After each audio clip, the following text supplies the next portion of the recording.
I grew up in a small beach town on the East Coast. It had that cliche suburbia vibe, complete with book clubs and block parties.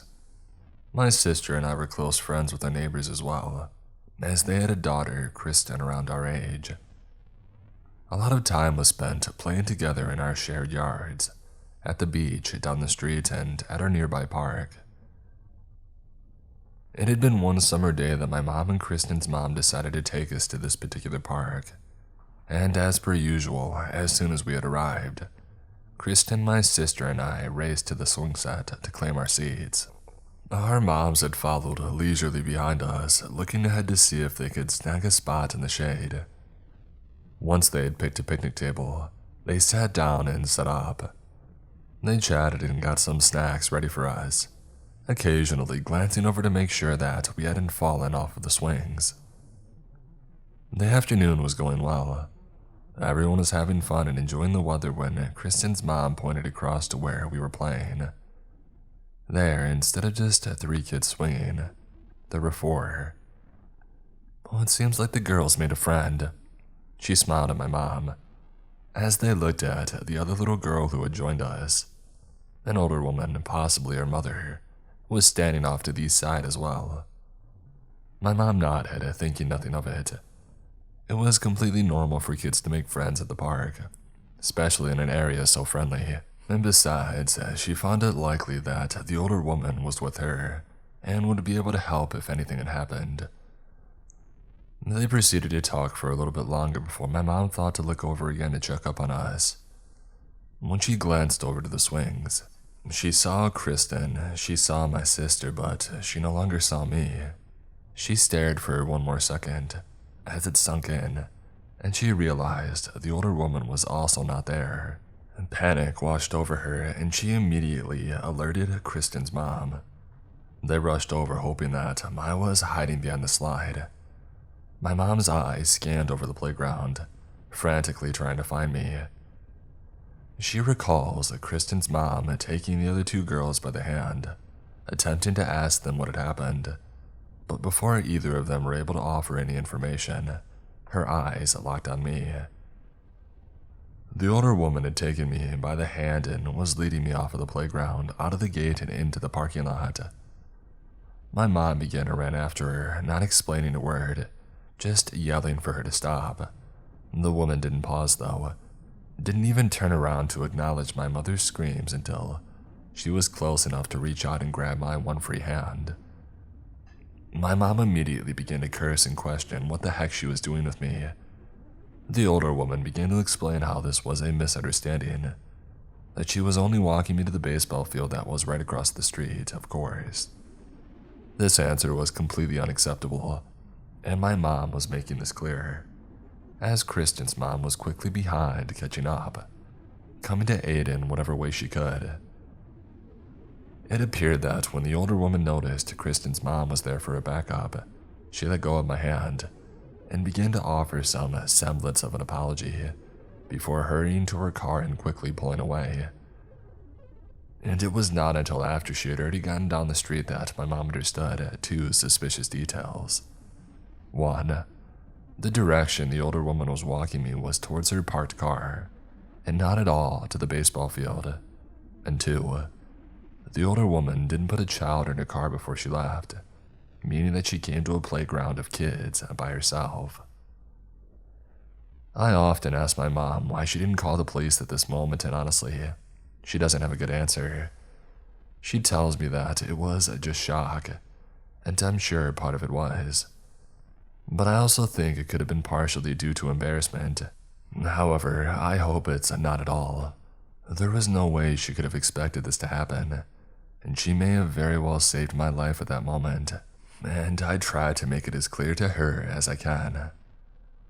While I'm in my 20s now and this happened when I was a toddler, I still think about it from time to time.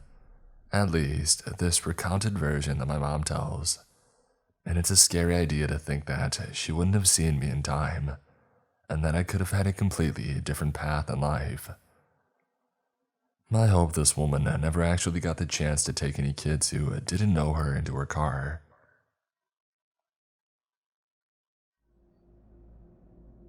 This happened 9 years ago. I just ended a 4-year relationship and moved into an old building in downtown Paris. I had to start all over again from scratch. I did the mistake of letting my ex-girlfriend keep a lot of my furniture, kitchen cutlery, pans, coffee machine, etc.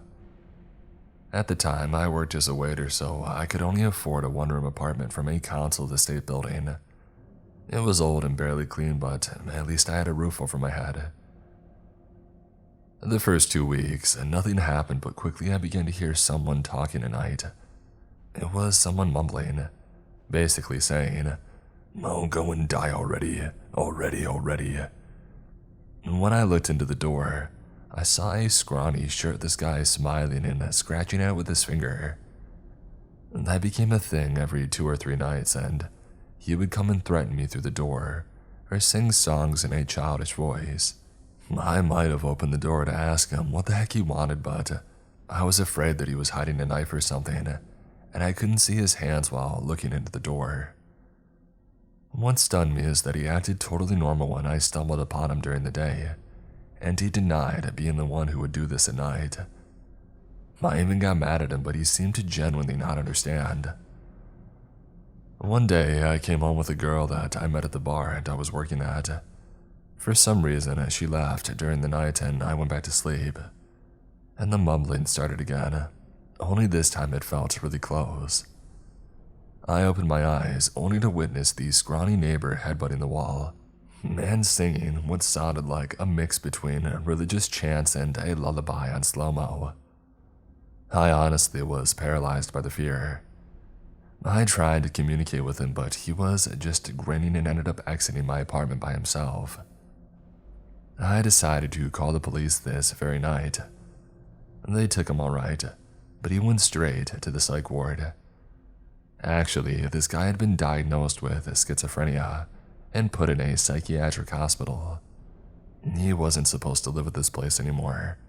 He had just run from the hospital 2 months ago, and they only signaled it without investigations from the police. He initially got sent in a psych ward after bashing a shovel onto a postman's head, putting him into a coma. He did that for absolutely no reason. I never saw him again. I moved out 2 years after that.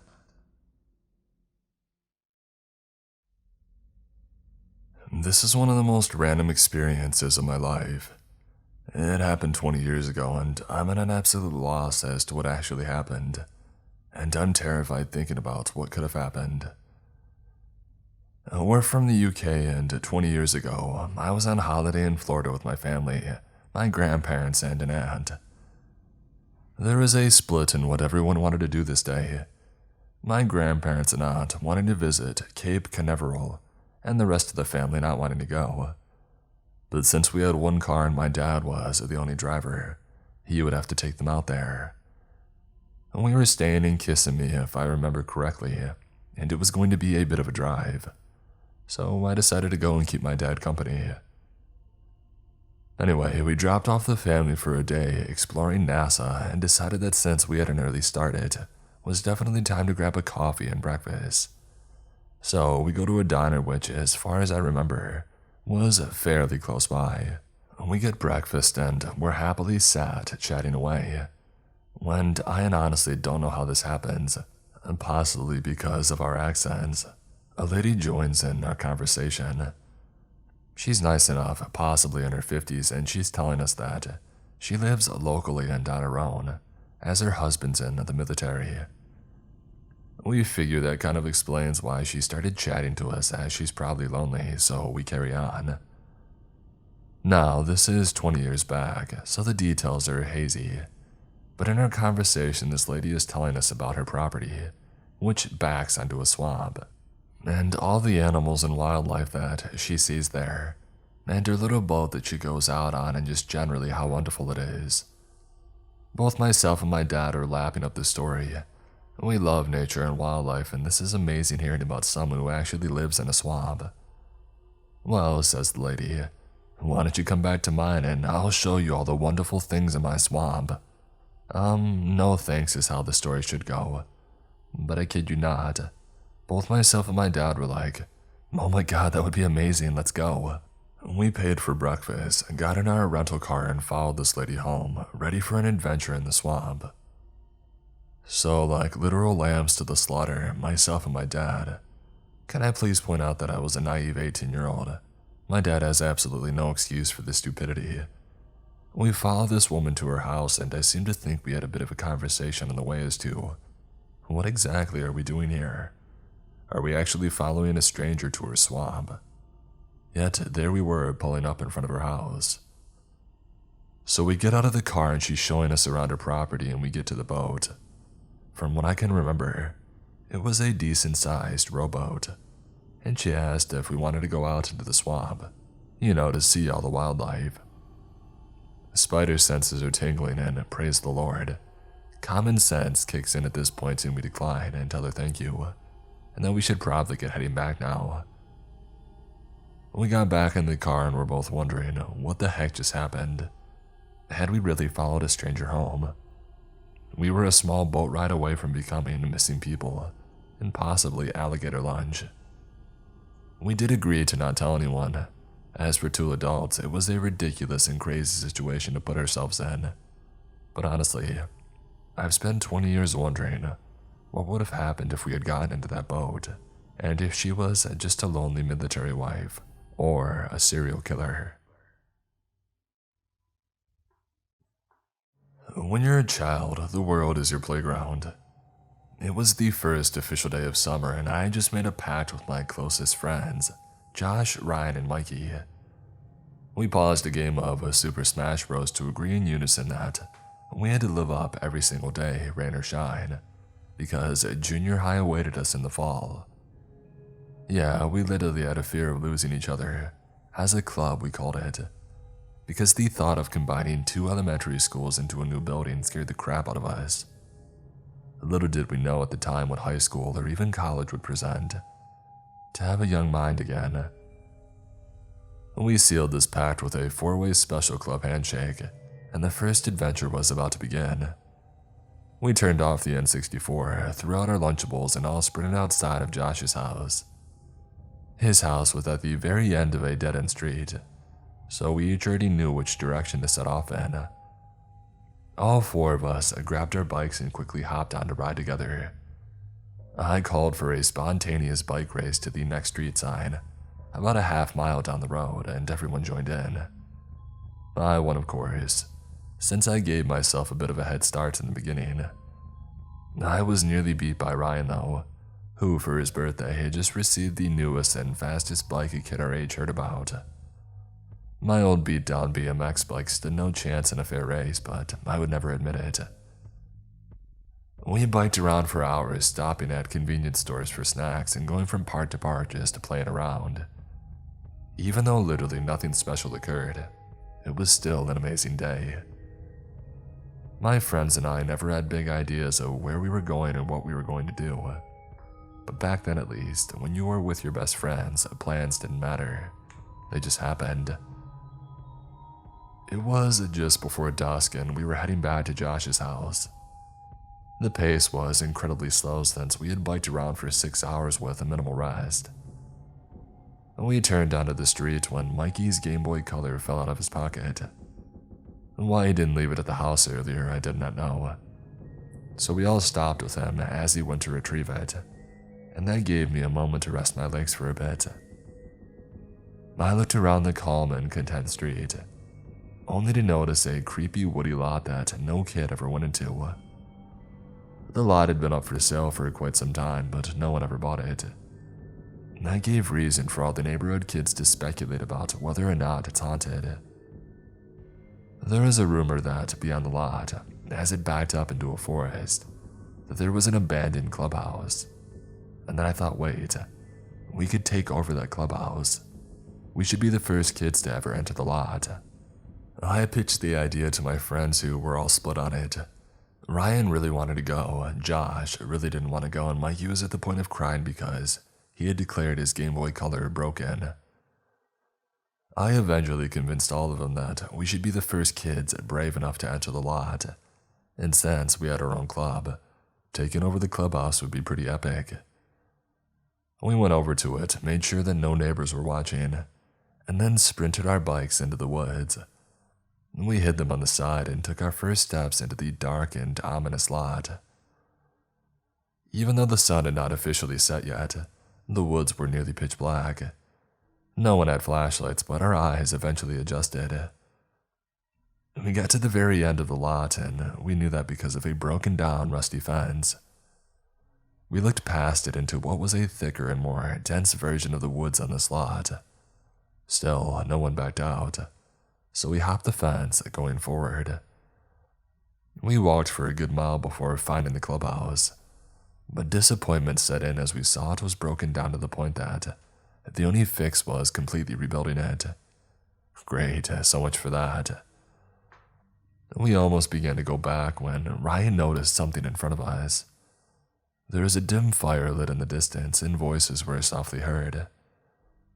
I put my finger to my mouth to motion silence, and we went to sneak up closer. We saw nothing as we snuck up, staying hidden behind the bushes, but we began to hear the voices more vividly. They were chants and made no sense to us. It was in English.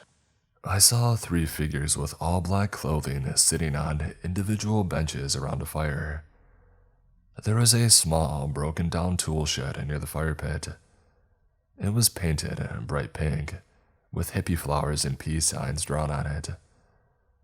There was writing as well, but I couldn't make it out.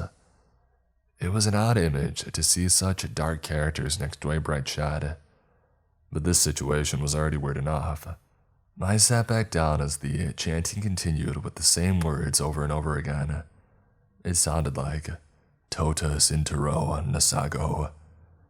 I looked at my friends who were obviously terrified of what we were both seeing and hearing. I attempted to think of a way out, but then the chanting stopped.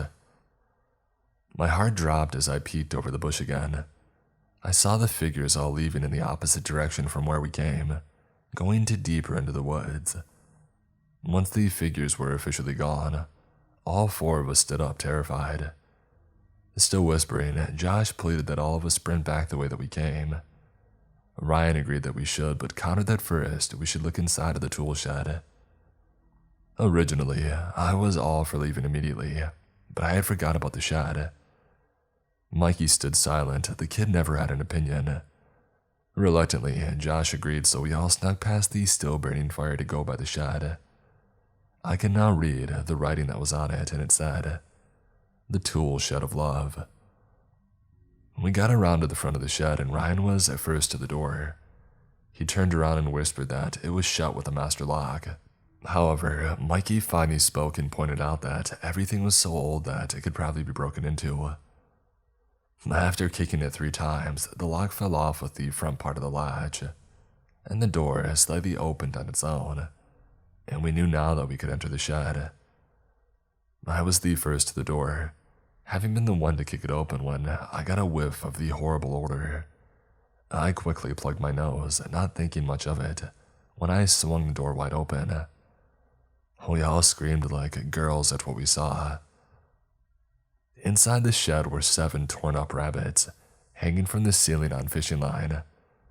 Behind them on shelves were squirrels and chipmunks in similar ways, and around that rolled burnt candles everywhere, along with a fake human skull. We continued to scream as we turned to run back, but just as we did in the distance, we saw the 3 figures returning. They saw us as well, pointed and screaming while beginning to run. I screamed even louder as I sprinted away faster than I ever had before in my life. I got in front of all my friends and did not look back for about 30 seconds. I glanced back to see that all the guys were still with me, and the 3 figures had stopped chasing us. That, however, did not derail my pace as I continued to sprint at full speed. We finally got to where we had stashed our bikes and quickly left the lot. We got back to Josh's house, and he immediately, as kids that age tend to do, told his parents what we had just saw and found. They wound up calling the town police just to check it out, and the cops did. A couple of hours later, an officer showed up to the house. We were in Josh's bedroom, but all stayed quiet and huddled around the door to listen as the cop was let in. He told the parents that they found everything that we said was there, but no people. He stated that they have seen similar events in those woods and believe it was the work of a local cult. He urged them that nobody on the street should be afraid, but everyone should avoid entering that lot and forest. We then heard the cop asking where us kids were, so we quickly left the door and pretended to be doing something else. I believe that I may have held a book upside down briefly if I do remember correctly. The cop knocked on the door and we let him in, and he went on to explain to us that the people who are not so nice hang out in those woods and that we should never enter there again. He asked us if we understood and we all said yes. He then shook our hands and then laughed. We got the exact same talk moments later from Josh's parents, and normally I would have been annoyed, but clearly this was a different type of situation. Even though we were as rebellious as the next kid was, neither of us ever wanted to go back into that lot or forest. About a year after this all had happened, the lot was purchased by a contractor. Today, a giant house sits there. I wonder if the occupants know what occurred there decades prior.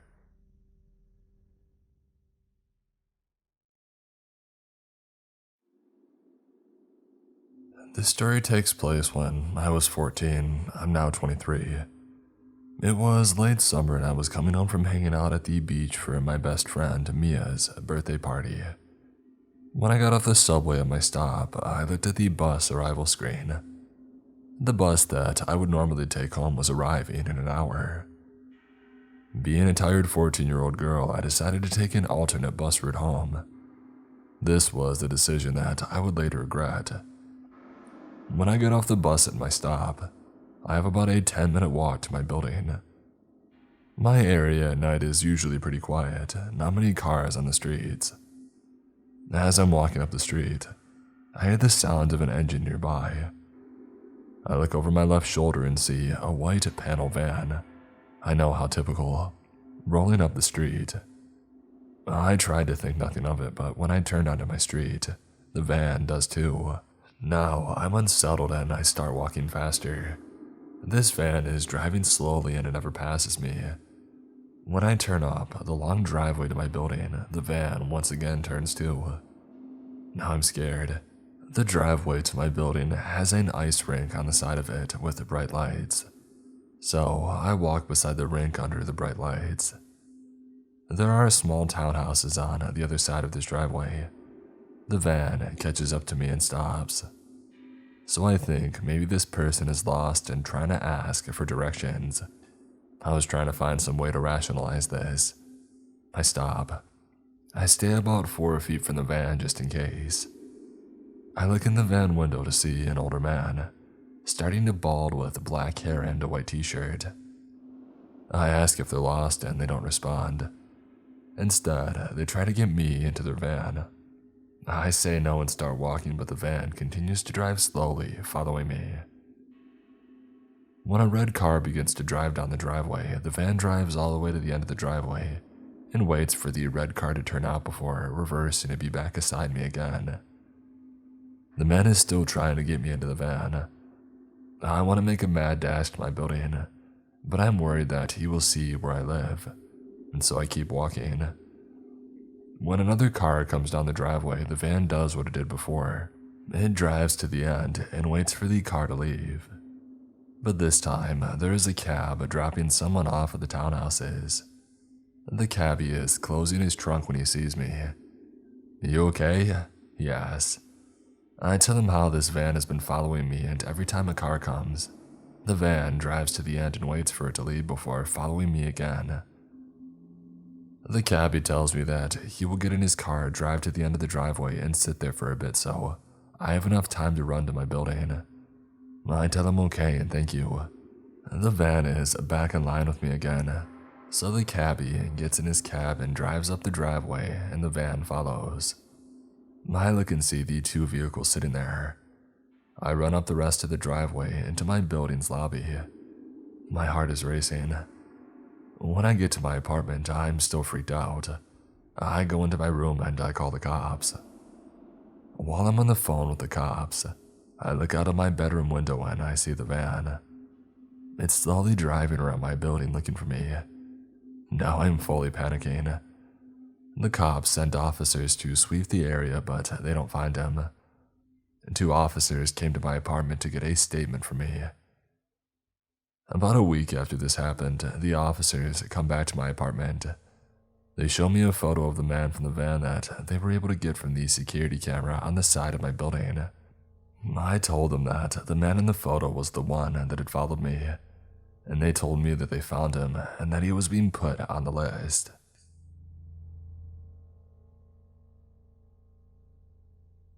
We used to have a tiny barn on my property, and it was my job to milk our dairy goats every morning. So every single morning at almost the exact same time, I'd be in the back corner of our lot to milk. It was in a fairly isolated area of our yard and between 3 neighbors' fields or pastures, which was intentional since goats can be quite talkative. So it was right beside our neighbors' chain-link fence or grapevines. I would sing fairly loudly every morning since there was generally nobody to be bothered and to calm down the goats. So it was easy to know there was a girl back there every morning and night. This particular morning, my mom had a bad feeling and made my little brother go with me. He was bored, so he messed around and collected eggs while I milked. There were little windows all around, including a wide one right behind me, and the doors were wide open, so I figured he had come back eventually. Well, I saw him walk past the doors and start talking to somebody. I figured it was the neighbor, so I didn't worry when he said, "Okay, I'll get my mom," and he took off. And then I heard the chain link fence behind me rattle, and I turned around just in time to see a man launch himself over the chain link fence into the neighbor's yard. He had been watching me and waiting since before I got into the yard. I don't know what he would have done if my mom hadn't made my brother go with me that morning. From then on, though, I did get out of goat milking by myself. Back in the summer of 2020, I was 14 and I would spend a lot of time with my cousin. We both loved going on walks and would always walk in the neighborhood near her house. One night, I was spending the night over and we decided to go on a walk. It was around 10 p.m. and the roads weren't well lit, so it was very dark. We were used to doing that, so we weren't really scared at all. While we were walking, a white Jeep started driving very closely to us. The guy who was driving lowered his window and there was another guy with him. They both seemed to be around 25 years old. The guys were just weirdly staring at us for like 2 minutes. Then the guy in the passenger seat started asking weird questions like, "Are you girls not scared of the dark?" And after asking this, he drove away. Me and my cousin were relieved, thinking that it was all just a joke. But unfortunately, we noticed the Jeep's lights on the road, and it seemed like they were just going back and forth before coming to our level again. And it was the passenger seat guy who talked. He asked if we wanted to ride home and then said that we will take care of you while smiling. And at this moment, my cousin's eyes opened wide. After that, they drove away again. My cousin and I were petrified and we couldn't even speak. We were still hearing the Jeep, so we didn't want to run home because we were scared that they would try to follow us home. We hid inside a garden behind trees for about 10 minutes. The Jeep came back, but fortunately, they didn't see us. We didn't have our phones on because we usually don't take them on walks either. When the lights disappeared, we sprinted home. We got there and cried a lot, and she told me that she had gotten scared because she had noticed that there was a knife and some sort of pills in the back seat. When I was in high school, I was like 16 at this time. I had a friend Lisa and a second friend Zoe. Lisa had like a lot of money and her huge house was located right next to our high school. So every time we had a break or anything, the 3 of us would go there. And we would also have a lot of sleepovers at her house. It was this huge, rich people house, so it was awesome to stay there. So one day, we decided to stay the night there, and the 3 of us plus Lisa's little sister Anna, and their mother was gone for the night. We decided to put on some PJs and watch scary movies for hours. Anna went to bed before us three, and we just stayed in the living room watching TV. At one point, the alarm goes on, and it happens sometimes, so Lisa just ran to turn it off, and that was it. But then like 10 minutes later, the alarm goes off again, and it scared us, because it's really not supposed to. And technically, the alarm was made to ring only when humans would come by, because the house was located in the middle of the forest, so we all knew that sometimes animals would come by the house. It had happened before. So when the alarm was installed, it was calibrated for humans only. It was the second time that it rang. We started to get a little bit scared, so we went upstairs, opened the windows to look at the garden all around the house, and there was nothing. We even went on the balcony in the middle of the night, nothing. I was alone on the balcony at some point, and the alarm went on again, and the automatic lights around the swimming pool had turned on. That meant something was around it, and I was just above it. I got so scared that I got on my knees and stayed there until my friend deactivated the alarm and the lights, and I ran inside of the house. At this point, we were really scared and started thinking about what it could be. If it has to be any human, all of our lights were on, so they knew where we were. We turned all the lights off, and all four of us went hiding downstairs in the kitchen without our cell phones. I don't even know why, not even one of us thought about taking at least one of them. So we were there, lights off, scared in a huge house, with windows everywhere that we could look. And the alarm went berserk again. Anna screamed and Lisa took her with her, reassuring her while walking to shut the alarm off. Like, turn it off once and for all. So I was in the kitchen with Zoe only, and we were just looking around us. The alarm was upstairs, so the two girls were far away from us. At some point, we heard footsteps right beside us, like right on the other side of the wall in the garden. It was fast, not scared, just fast, like the person knew where they were going. So we froze and waited in the dark, and then jumped when something, well, someone, it was obvious, walked by the door or the window right in front of us. We think it was a he, had a light, but it was another light that allowed us to see a silhouette. So there were at least two, running around the house for about at least 20 to 30 minutes. An extra detail, but this door was, like I said, a window door, and there were Venetian blinds on it, but of course they weren't closed. We were still not moving, and the girls upstairs were so scared that they stayed there. At least that's what they told us. Suddenly, one voice and then a second one. I was unable to understand anything, but I heard it. And Zoe and I were blinded by a sudden light right at our faces. We were literally not able to move, scream, or talk. Not anything we could have done was possible. We were just frozen in fear. The light stayed there, and someone was seeing us through the blinds. Someone was watching us, being scared, and was just staying there. Suddenly, we heard a hard sound on the front door, which was closed. Zoe didn't move at all, but I don't know what took me. It just woke me up, and I crawled to the door in front of me, the back door, closed the blinds, and just holded the door in place in case the guys on the other side tried to force it.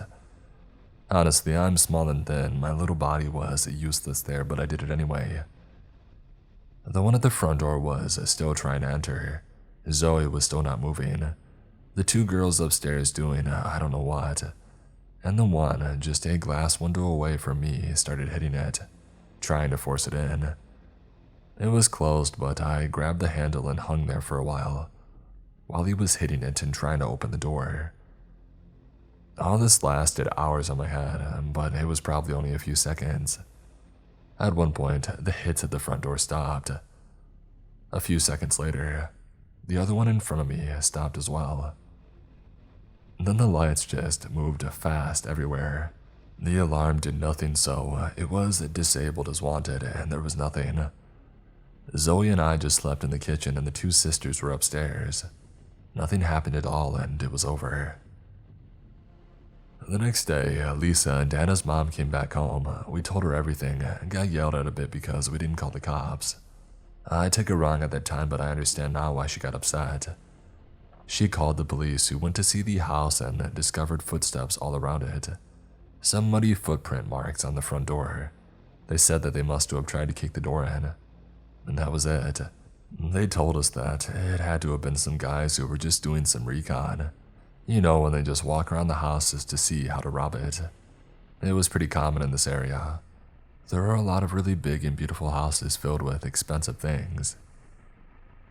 The only thing that I'll never be able to explain is why they started being so aggressive. Originally, they were just walking around and scoping at the house, but I think that if they were trying to see something or just look things up, they would have left when they realized that we were inside, or at least left when that guy saw us in the kitchen. Well, they didn't. The moment they saw us in the kitchen, they didn't see the two sisters. They started being aggressive and trying to force the doors to enter the house where we were. I don't know if they really wanted to rob the house, and I never will, and honestly, I don't want to know. I didn't spend any more nights at this house. I got so scared that they would come back again that I couldn't sleep there. Lisa got a bit mad, like she didn't understand, but from what she told Zoe and I, she didn't see them. She just stayed upstairs with her sister. I understand it, but I wasn't able to stand the fact that she couldn't understand how scared I was as well. Okay, so this happened probably around 2002. I had moved to Belfast from London, and I would have been like 11. I'm 30 now. Anyway, I lived in a new area. A lot of houses were being built, and they were all massive and beautiful, despite being in a terrible area that I thankfully no longer live in. I was with a friend called Dave when we were looking for my sister, and we go around the corner from my house down where they're building a bunch of these houses, and it's pretty dark out. I would say it had to be around 10 or 11 at night. I don't really remember why we were actually looking for my sister. I don't even think she was around. Anyway, we were walking past houses that looked pretty much finished. We're chatting and a guy randomly shows up out of the blue behind us and grabs a hold of me. Dave, by this stage, is completely petrified and runs away crying and climbs over a fence. He completely ditches me. The guy is very casual despite being creepy, and I'm not as freaked out as I should be. I assume that he's a provy, which is someone who watches these streets in West Belfast. He's got a hold of me, and it's like when you've been caught in a place you shouldn't be in. I expect him to just be like, "You shouldn't be here at night while we're patrolling the streets." But suddenly, we go to a house which isn't completely built yet and nobody lives in it. Well, I think. I'm literally standing inside the basement looking house while he's outside phoning the police. I assume that he's fake calling the cops. The conversation sounds fake, and he sounds like he's just trying to scare me, and he is. I get really freaked out now though, because upstairs, there's like this constant tapping sound, and it can't be a builder by himself at like 11 p.m., right? It sounded like someone was locked in something trying to get out, and that scared me. It was the speed of the sound, as if they knew I was in the house. It sounded like they were trapped upstairs or something. And suddenly he's off the phone and he's like, "Okay, the cops are coming to your house soon, leave now." I'm thinking, nah, not really. I didn't give you my address, but at the same time, I was freaking out because maybe this guy knows the streets and where I live. So that entire night, I was just looking at my window hoping no cops would show up. They didn't in the end, and he obviously did all of that just to scare me, but why? This situation for me is scary because a guy randomly grabbing a hold of you in the street in pitch black darkness is freaky, regardless of whether or not it's a building site, and I probably shouldn't have been there. He could have put me in a room and locked the door, had someone do stuff to me or something. I've always wondered, like, why was he there? What was he doing? Afterwards, I was so scared to go out at night in the area unless I had someone with me. Truth be told, there were a lot of issues in the area, and I'm guessing that guy and a bunch of other guys were acting like undercover cops, since the cops weren't usually comfortable coming up to where I lived, since they would usually get bricked. It comes from the troubles. Looking back though, I think the entrance was blocked off, and we weren't actually allowed in there. Considering the situation, I was actually pretty calm compared to my friend, and I have terrible anxiety. I think I just assumed that this guy wasn't bad. But again, on any given day, he could have been bad. This all happened in the sake of about 5 to 7 minutes, that it was hard to fully digest what was going on at the time, and it reminded me a little bit of the film Audition.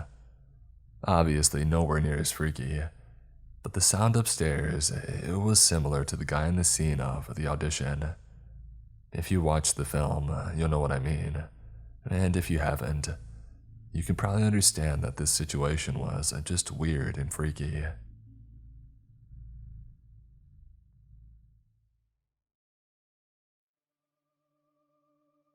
I just moved into a small countryside town, into a house that was just beside a huge forest. It was a new neighborhood and didn't really have many houses on my street. You could, without a doubt, walk hours into the woods and still be going. Being young and stupid, I would take my dog for a walk without having my parents with me or anything to protect me. I don't even remember having a cell phone on me. Don't blame my parents, please. They were reassured by the fact that my dog was really big and people were easily frightened by him. Like, really easily. My dog was about 7 at the time, which is an important detail for later. And I did that often, and nothing bad ever happened, and I never really met anyone there. I loved it because I could really take my mind off of everything else that was happening in my life. The moving was rough on me, and to make everything more fun, I was being bullied at school, so I really needed that. So there I was, casually walking on a track that is across the wood that is used if you have a motocross or a quad. A noise that I didn't pay too much attention to at first was coming from behind me, and it started to become louder. When I turned back, I could see a person coming straight at me on his motorcycle. Now I'm a 13-year-old girl who is scared of about everything that seems out of the ordinary. So I decide to get off the track as quickly as I can to hide. Unfortunately for me, Henry is so large and doesn't really blend in with the surrounding, as everything was green too and he kind of stuck out in the middle of the day. I walked pretty fast, but I could tell that the bike was closer and I was pretty obvious. I started running and found a rock that was big enough to hide my dog and I behind. I heard the motocross come and go. It was impossible for the person to see us, really. I waited, telling myself that I was being silly. When I thought that I had waited long enough, I started walking again. I froze instantly when I heard the loud engine becoming suddenly so close to me again. Without hesitation, I started running like crazy, and when I was able to stop and hide, I did. My dog wasn't in the best shape, and I was feeling so bad for making him run that much. I could tell that he was getting closer and closer to me. It wasn't a very dense forest, so he could follow easily. And he was so much faster than me. I'm a clumsy person. I trip on about everything I can, so when I did meet this lovely branch, I fell on the ground pretty hard after tripping on it. But I think that I was so full of adrenaline that I just got up and started running again. He was meters from me, so he could see me and he was clearly chasing me. There was no doubt in my mind that if he got to me, something really bad could happen. We were approaching a more dense part of the forest, so the guy had no choice but to stop. It gave me an advantage on him, and I was able to get away. I was so glad when I finally saw the house. It was under construction, so nobody lived in it. But I did find a hiding spot behind this fence. Minutes later, I saw the person come so close to me. I could tell that he didn't see where I went, though. I felt this huge relief when he started to go away. I think I stayed hidden for about 30 to 40 minutes without moving, to make sure that he did not come back. I did find my way home and told my parents about it, but they thought that I was being dramatic. At the end, I never knew who this person was. I did hurt myself, but nothing too serious. I heard years later that they were growing illegal substances in a part of the woods, and there were cameras out there too. Maybe I came too close to something and they saw me on the camera. I also went with friends of mine when I was older. and found a small abandoned house that was no far from where this had all happened.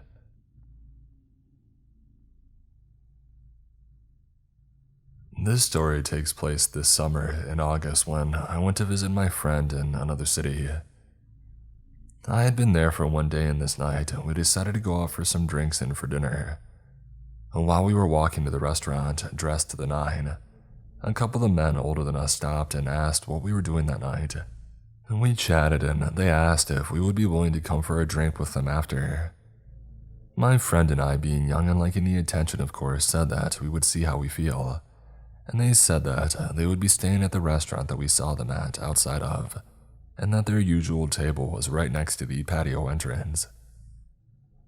We went for our dinner, and as we were walking back and not thinking of these men that we had previously encountered, we heard them calling over, and they said to just join us for a drink.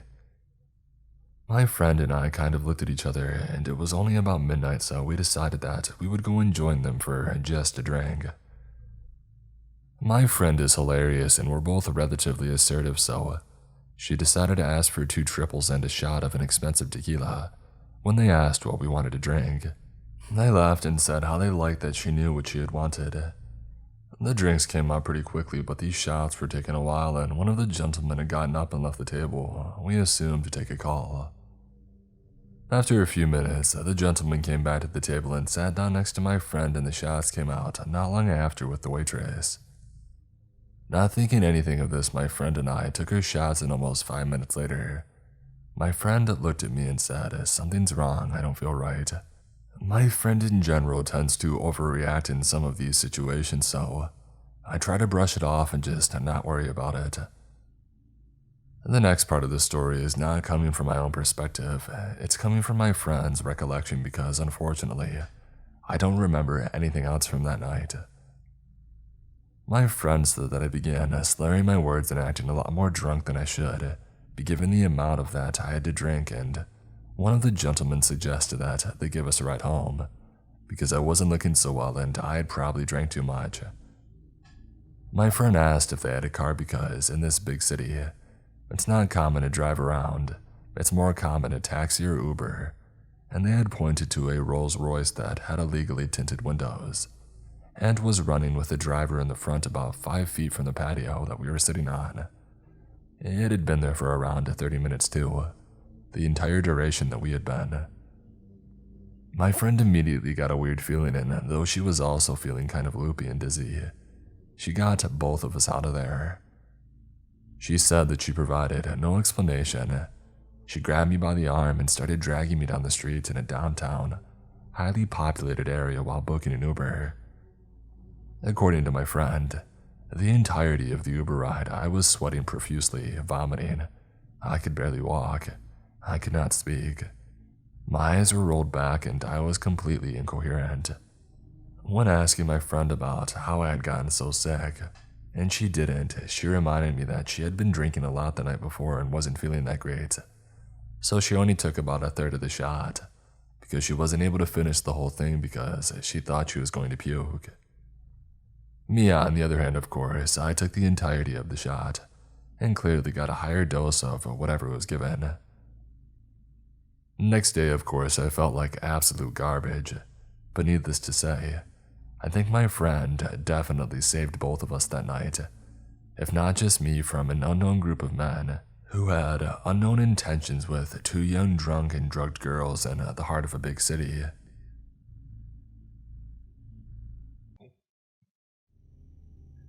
I am from a small town, the kind where you're in the same class with these same kids from preschool through graduation.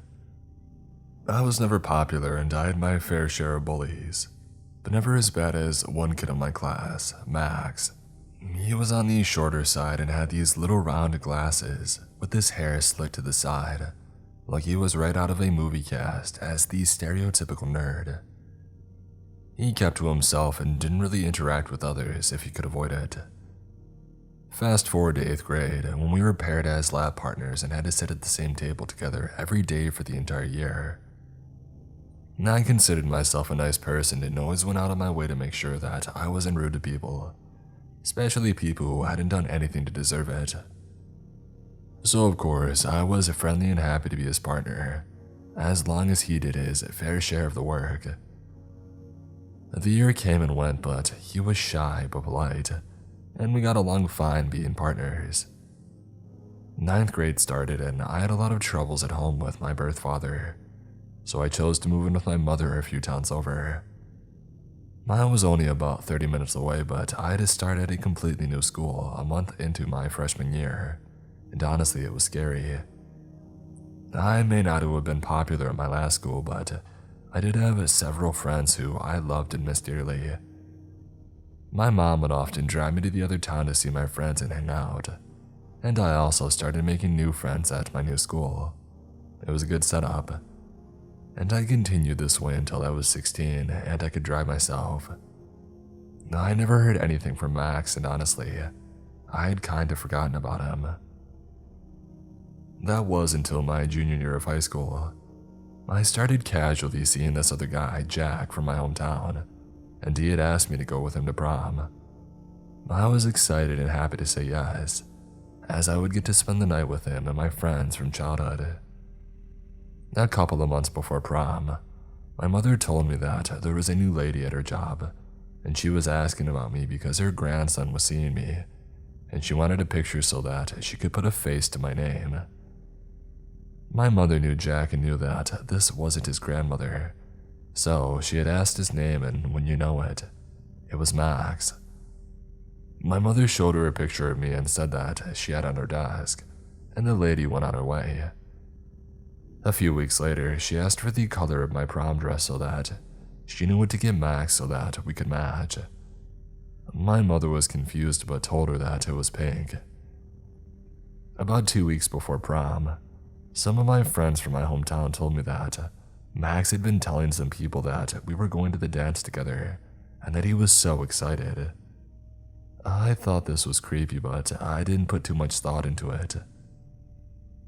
The night of the prom, I picked Jack up and we headed over to the school and would find Max and his grandmother waiting outside the entrance so that she could take pictures of us before we go in. Now, I was not one to disappoint people, so I politely took a couple of pictures with him as my actual date stood off to the side and waited. If Max's grandmother was confused that I had another date, she didn't show it. The rest of the night went smoothly, and Jack and I had a great time. We didn't see Max anymore, and I assumed he had left.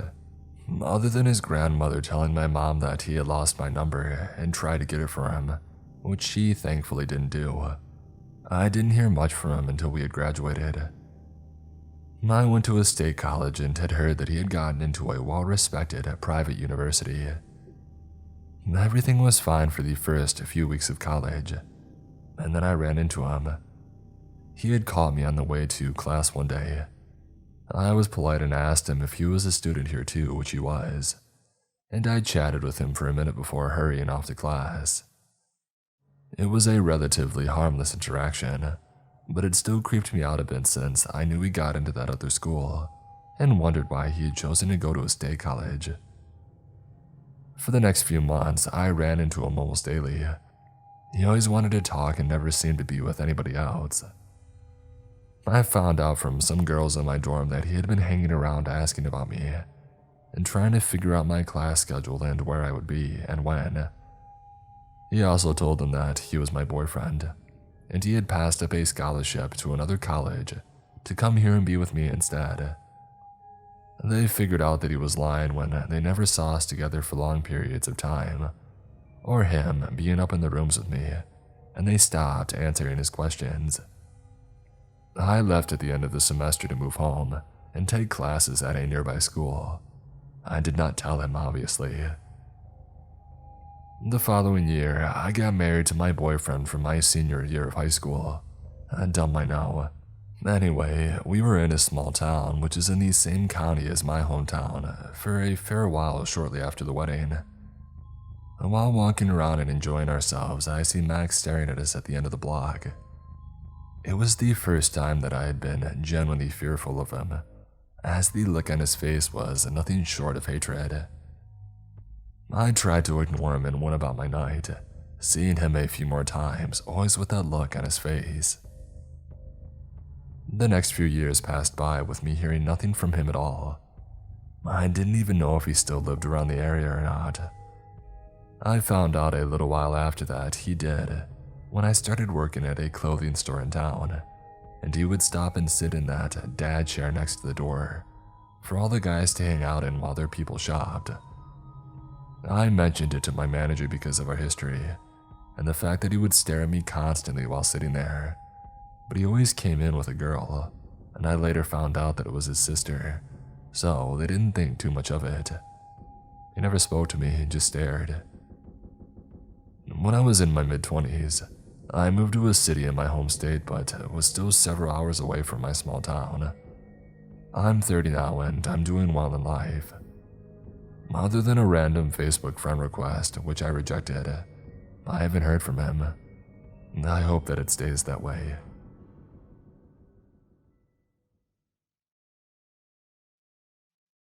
"3 days ago, my old man went out of town.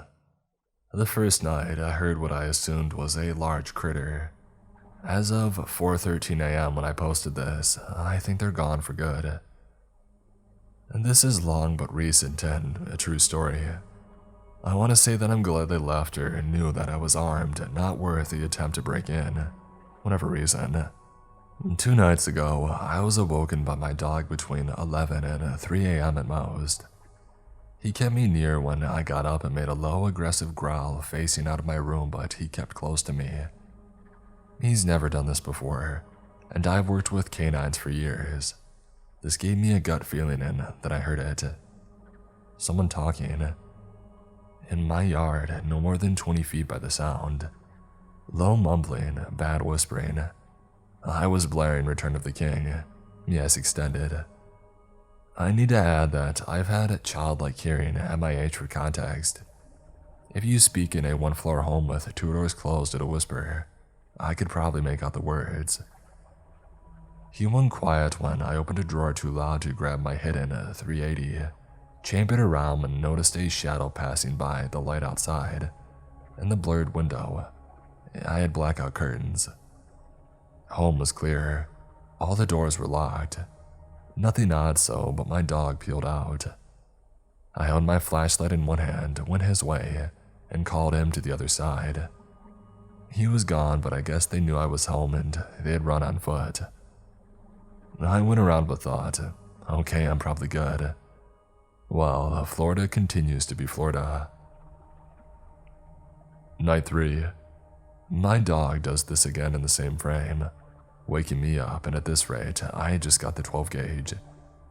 My dog was acting far more protective and gave me the dog body language for major threat. Need the pack, can't handle alone. I froze for a moment. 2 people now. This is not good. They must intend to violently take whatever they could be after. It wasn't a one-on-one. I can't risk getting the look.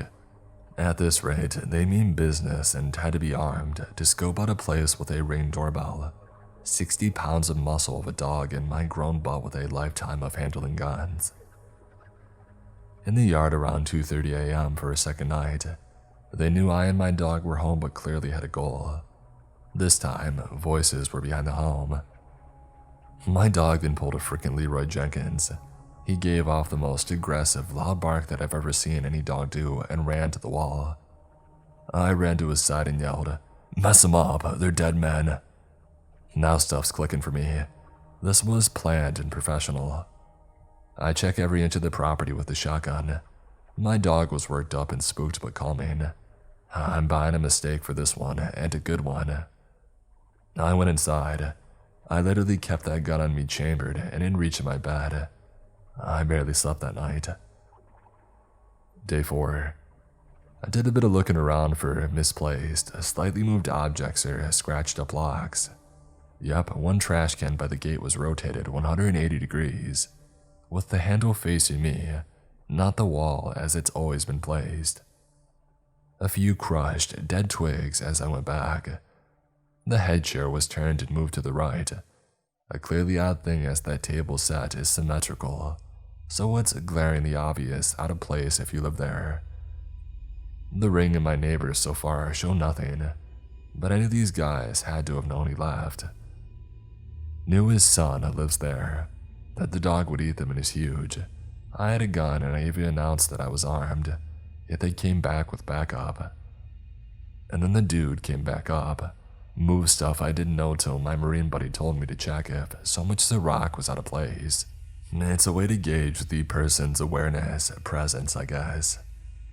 Whatever your goal was, I hope you don't come back and I hope we never actually meet face to face. Otherwise you might actually be in trouble.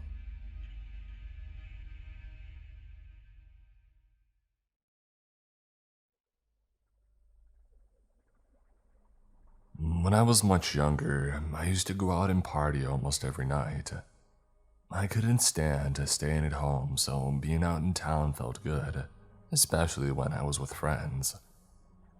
We would go bar hopping, and one of the pubs that we frequented was called Poppin'. We would get wasted as the alcohol here was dirt cheap, due to the island being duty-free. So imagine being a teenager and being wasted most of the time. It's not a good combination, and bad things are bound to happen. I grew up in this island, and I know many of the townsfolk here. It's a relatively safe place to be since it's just a small island. You could literally leave your car doors unlocked, and no one would steal your car. Hence, there's nowhere to run, and the only way out of the island is either by flight, speedboat, or ferry. So back to the story. I was out one night with my buddies as usual, having some drinks at a local pub. We were having a great time listening to the live band that was playing at the time. It was crowded inside and people were drinking and dancing. Me and my friends were too. My friend's name was Steve. And you see, Steve and I were close and I knew him since he was in high school. At the time, I was in my early 20s. We were good friends, and while we were in the pub, he suddenly called out to me to go outside and accompany him to go and see someone. Curiously, I followed him outside, and when I asked him, he told me to back him up, and that the guy we were going to meet was apparently dating Steve's younger sister. And Steve didn't like that one bit, since his sister was still in high school. So, when he came, Steve warned him to not disturb his sister and to stay away from her, which I thought was fair. And then being the hero wannabe, I butted in and started telling him the same thing. And he wasn't taking it one bit from me and he got really upset instead. He said that I was going to regret opening my mouth and just walked off. We went back inside and I started calling friends, telling them that a fight was going to go down, as I knew that guy was going to call his friends as well. About 15 minutes passed and I got called out, and this guy had brought about 15 to 20 guys and they surrounded me and Steve. And then this guy's uncle pulled me aside and slapped me, saying that I was a dead man. I tried to fight back, but then he did something that really shook me up. He brandished an army knife from his back jeans, the kind that had those teeth-like texture at the back end of the blade, the kind that could literally be used to pull your guts inside out. Yeah, it was that kind of knife. I froze and didn't know what to do, as he was holding onto my t-shirt with one hand and a knife on the other. Immediately I thought to myself, oh crap, I'm gonna get stabbed and probably not make it out of here tonight. So much was racing through my mind and I couldn't think. According to Steve, most of these guys had weapons on them. One of them even broke beer bottles and were holding them up with a sharp, broken glass, ready to hurt us. And then out of nowhere, my brother-in-law came screaming, saying that he was a cop, and that backup was coming if they didn't settle it there and then. My brother-in-law is a big guy and stands at almost 6 feet tall, so I knew that they believed that he was a cop and they started to settle down. The guy that was dating Steve's sister still wasn't satisfied and wanted to fight me one-on-one. At first, I denied him, but after he kept asking, I just said yes. Luckily, he didn't go through with it and just settled with a handshake. He told me to not go after his uncle and he wanted to really settle it. I agreed since this was such a small island, and you meet the same people about all the time. I went home after that, as I had had enough for the night, and that incident shook the alcohol out of me and sobered me up. I still saw that guy and his knife-wielding uncle a couple more times when I was out in town, but we only nodded to each other and never had problems with one another ever since. So, that's my story of the time I almost got stabbed and almost destroyed by some random guy's uncle, just for butting into their conversation, which was none of my business in the first place. That's the reason why I no longer favor going out to drink till you can't think straight. It's better to stick to herbs instead, and just chill at home.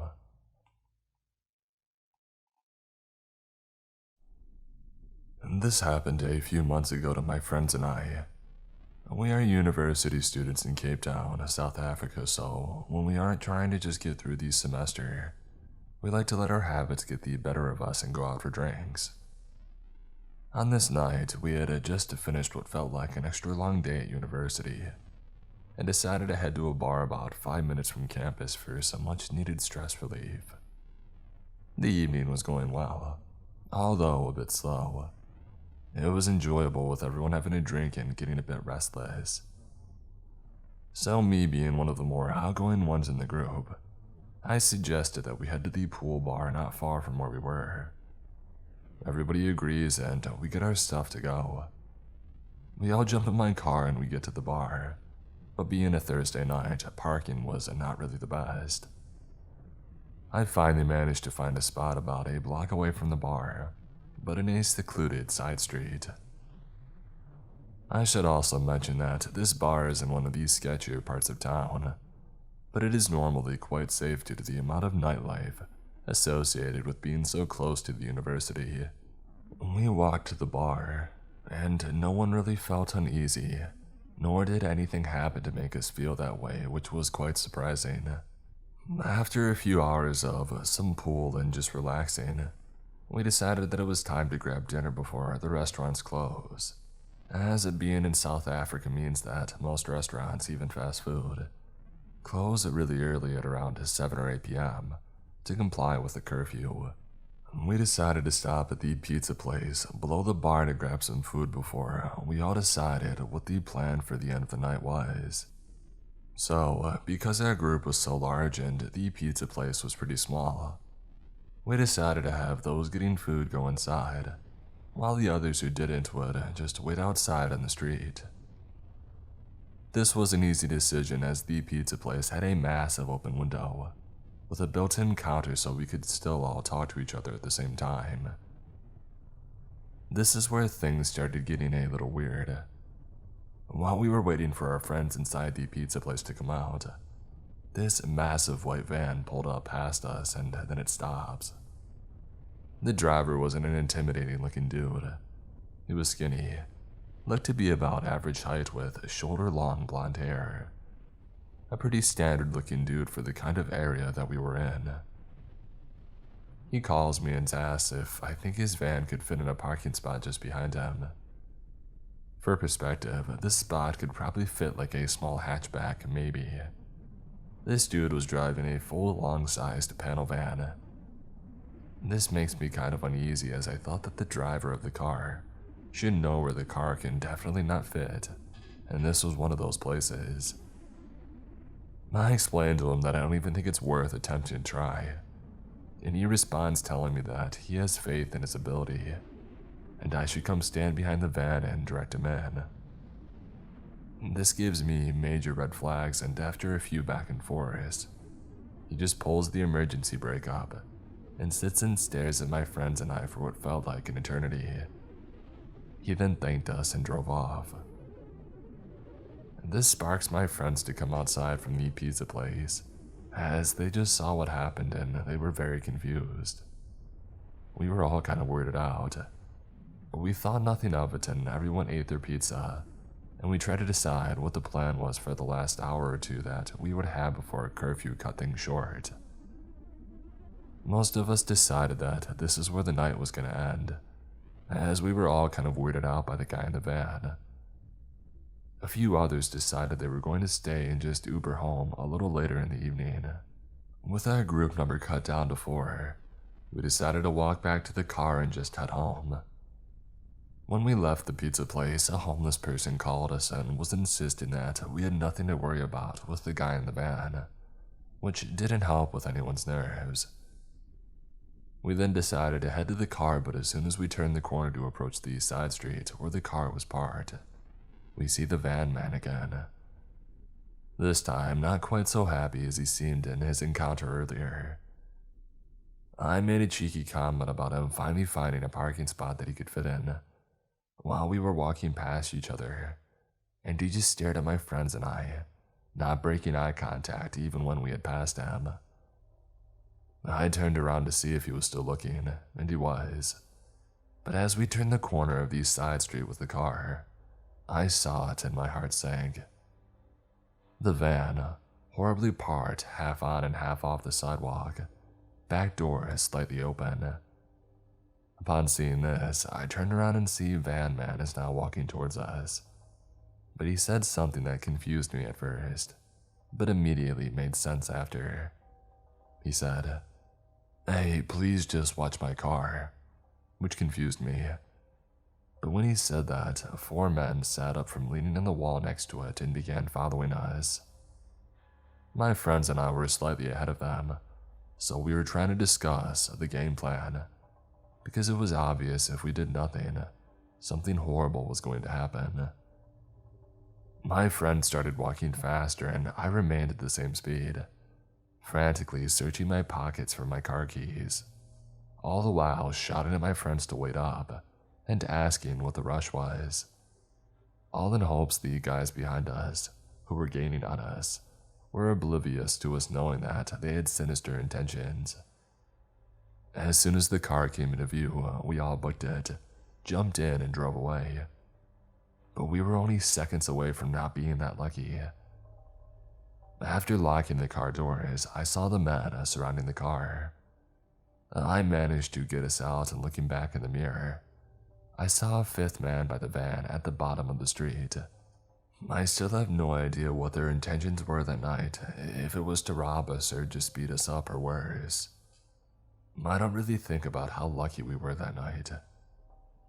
I ask that when you're out, no matter how innocent an interaction with someone can seem, always pay attention to the little things.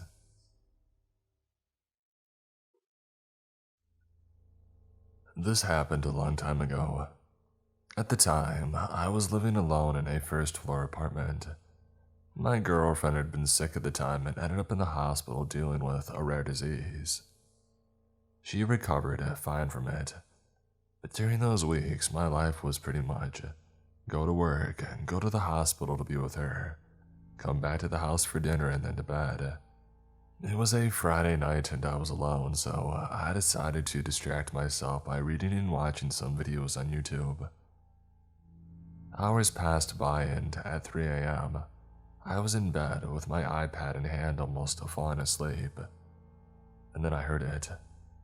I knew that sound pretty well.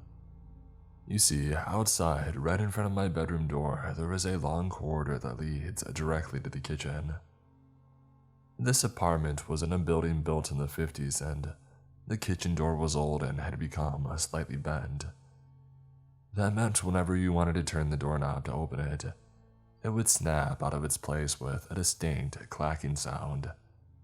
That was the sound I had just heard. A lot of thoughts ran through my mind in that moment. Had I dreamt it in my semi-sleeping state?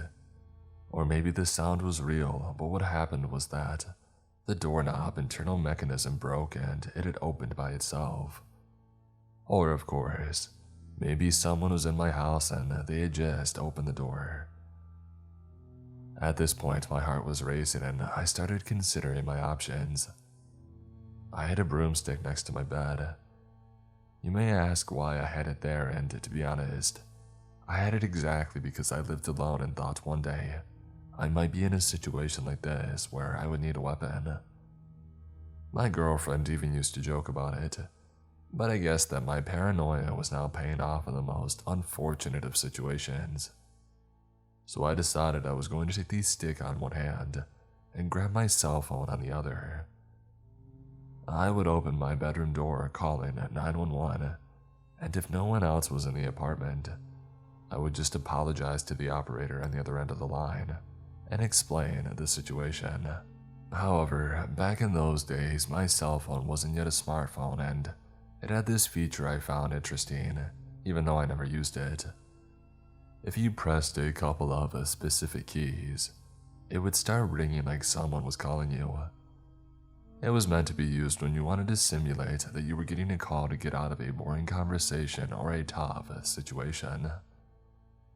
Clumsily, I pressed on those keys and the phone started ringing. I quickly shut it up, but now it had become clear inside the apartment that I was awake. If someone was outside of my bedroom, they had certainly heard it. What was going to happen? I stopped for a few seconds to hear my surroundings. Nothing. It was dead quiet. I decided to continue with my plan. I dialed 911 with one hand, raised the broomstick with the other, and quickly opened the door. As soon as I did that, someone sprinted in front of me in the corridor and quickly got into the kitchen, closing the door behind them. I screamed, "Hey!" and started pursuing, but a split second later I thought, stop. What if there's someone else in the apartment? What if another intruder would sneak up on you from behind? In front of me was the corridor to the kitchen, but on my left was another corridor that led to the living room and the office. The office had the light on, so the intruder had been in there, but I didn't know if he had company. I took a step back into the entrance of my room so that I wouldn't be caught off guard. "Sir, are you there?" The 911 operator was calling me on the phone. I quickly explained to him what was happening, gave him my address, and he told me that the police were on their way, that they had a patrol car nearby, so I should just wait. And then he hung up. The apartment was dead silent and I was terrified. There were only 3 things that I had been able to notice in the intruder. He had a light-colored sweatshirt with horizontal black lines, dark hair, and he smelled really bad. In fact, the smell was still in the apartment and I could still sense it. The police arrived after 7 or 8 minutes, which felt like ages. The apartment door was next to the bedroom, so I managed to quickly approach it and unlock the door to let them in. I explained what had happened to the police, and they had said that we should go through the whole apartment and check every single hiding place. I had seen situations before where a burglar had hidden himself for a long period after the house owners had called the police to later attack them. The apartment wasn't that big, so it was easy to conclude that no one else was hiding there. In the kitchen, it was obvious what had happened. It had these large windows that faced the back of the building where we had a small community garden. I left one of the windows open, and next to it, on the outside, there was a large drain pipe along the wall. That intruder used the pipe to climb to my window and get in. The police left to go look around the neighborhood for someone matching the description of the sweatshirt that I described. While they were gone, I could still smell that horrible odor the intruder left in the apartment. After around 20 minutes, they came back. They couldn't find anyone. The burglar was no longer there. Luckily, he didn't have the chance to steal anything while he was in my apartment, but the audacity. I mean, he had to have seen the light on in my bedroom through the edges of the door, and he still tried to walk past it to steal something from the office. I didn't sleep that night. In the morning, I went to the garden and the back to try to find any further clues about the intruder, but I couldn't find anything. A neighbor in the building next door was at the window and I called out to her. I told her what had happened and she just smiled and said, "Well, welcome to the neighborhood. We all have stories like that in this place. You should never leave your windows open, and maybe you should consider getting some bars to protect them." The next day, I bought a motion alarm and installed it in the kitchen. I never had another experience like that in that apartment, but to be honest, I never slept the same way in that bedroom, traumatized by those events. That night, I would fear hearing again the sound of the kitchen door snapping out of its place. A few years later, I moved out to a larger apartment complex in another neighborhood. This time, I was all the way up on the 7th floor, so it was much harder for intruders to get in through the windows.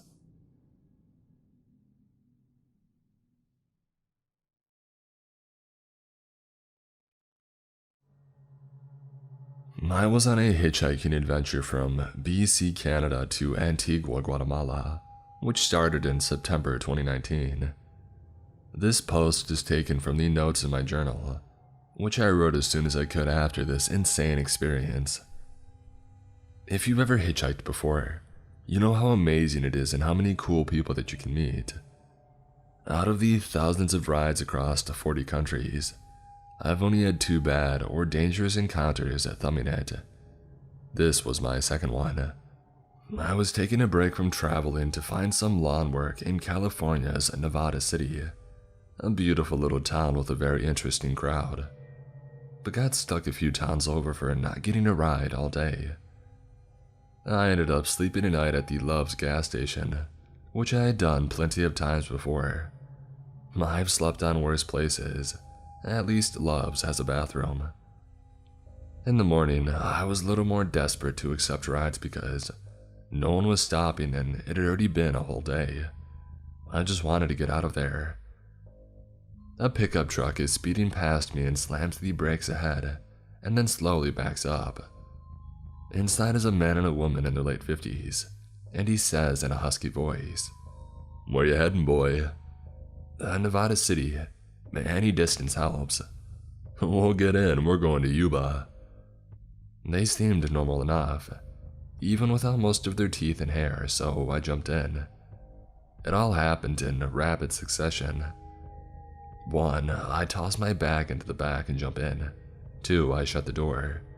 3, I notice a pile of guns and bullets on the floor. And 4, before I have time to rethink my decision, we speed off. So, as I'm trying to assess whether or not I'm in danger, they start telling me how this guy got out of jail for aggravated assault and how he beat the crap out of that guy so bad that he can't think straight no more. And they both laugh. She's holding his seatbelt over his chest and they both smell awful. And they start asking how much money I have. I think, yep, I'm not safe here. After hitchhiking all this way, I don't look very wealthy. I'm filthy and I need a shower. I look no different than the stereotypical homeless guy. So I try to seem more poor than I am, and more tough than I am too. "Man, I'm broke as heck, man. That's why I'm going to the city. I'm hoping to make some cash trimming." The man looks me in the eye. "Well, you'll find it all right. You'll find it good. Don't be afraid to do no dirty work.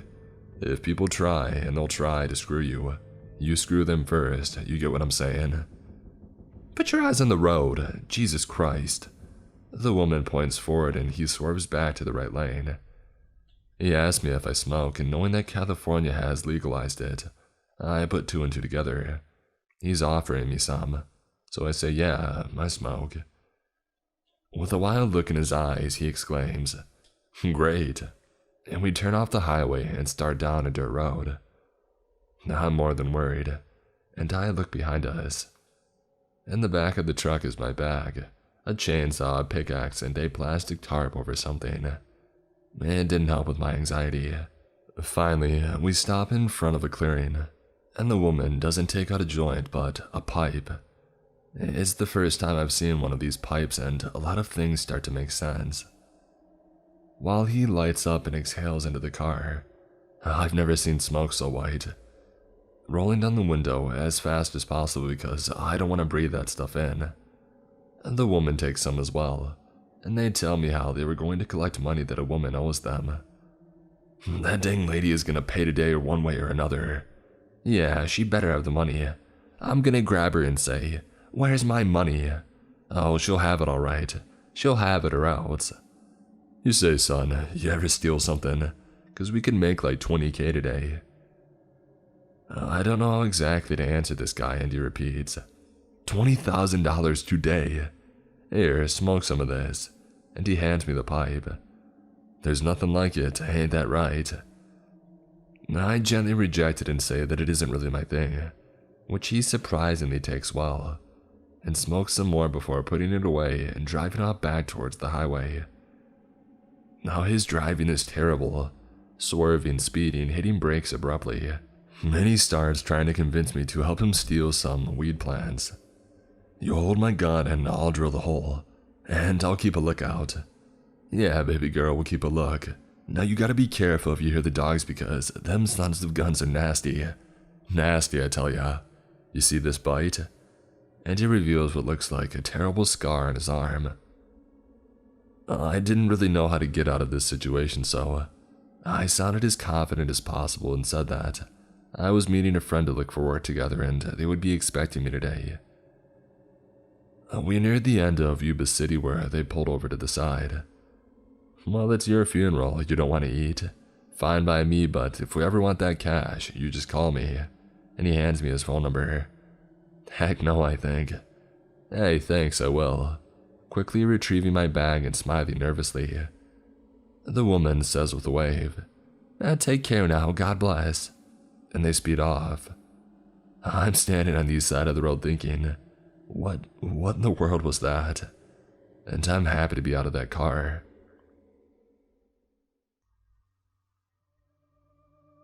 This happened almost 4 years ago. My parents and my husband were visiting my mom's family in Indianapolis. I used to go all the time as a child, but I wouldn't know my way around. I was drinking a lot because my husband had an emotional affair with his ex that lasted 4 months. She tried to break us up. Honestly, I could write a whole post about how she tried to ruin our relationship. So we saw my family and then went back to the hotel. I was upset, so I said that I was going to smoke. In reality, I was going to the hotel bar. I got multiple double vodka shots with a splash of orange juice, and I was feeling good.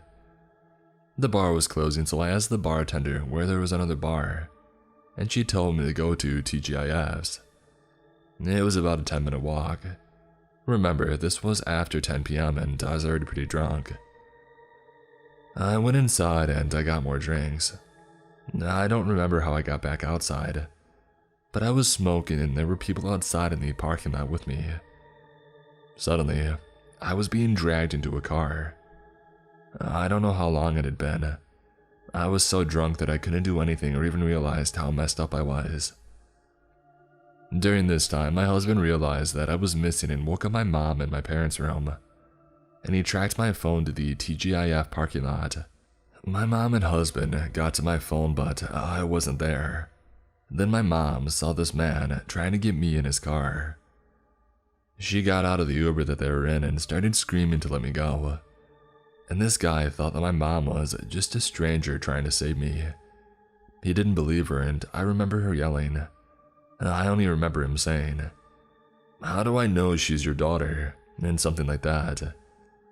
He had grabbed me, so I had bruises on my arm.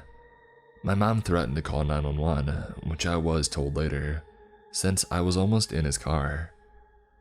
He let go of me and drove off with his back passenger door wide open. I'm convinced that I would have been taken at the very least. I was unfamiliar with the area. I was drunk, and I barely realized how bad the situation was. I was taken to the hospital, checked in. I was released the next day. I didn't hear about what my mom and my husband saw until we got home, since we were driving home that entire day. I'm a mother of 2 daughters and live out in the country. My husband is a welder and a really outgoing and charismatic guy, which means that he has tons of friends that will periodically stop by to hang out with him. In fact, there are some friends he trusts enough to use the tools in his garage and stay at the house when he isn't home. Well, one late evening he was gone when I heard someone pull into the driveway. We have 2 dogs who were going nuts with barking at the picture window in our living room. I looked out and saw a familiar-looking blue blazer, and assumed my husband's friend, Bob, was over to use something from the garage or to wait for my husband to get home. He hadn't knocked on the door, so I figured they had already talked to each other about it. No big deal. But the dogs wouldn't stop barking and growling, which just didn't seem right because they knew Bob. So I looked more closely out the window and realized that there was a man lingering near the garage, but he was not Bob.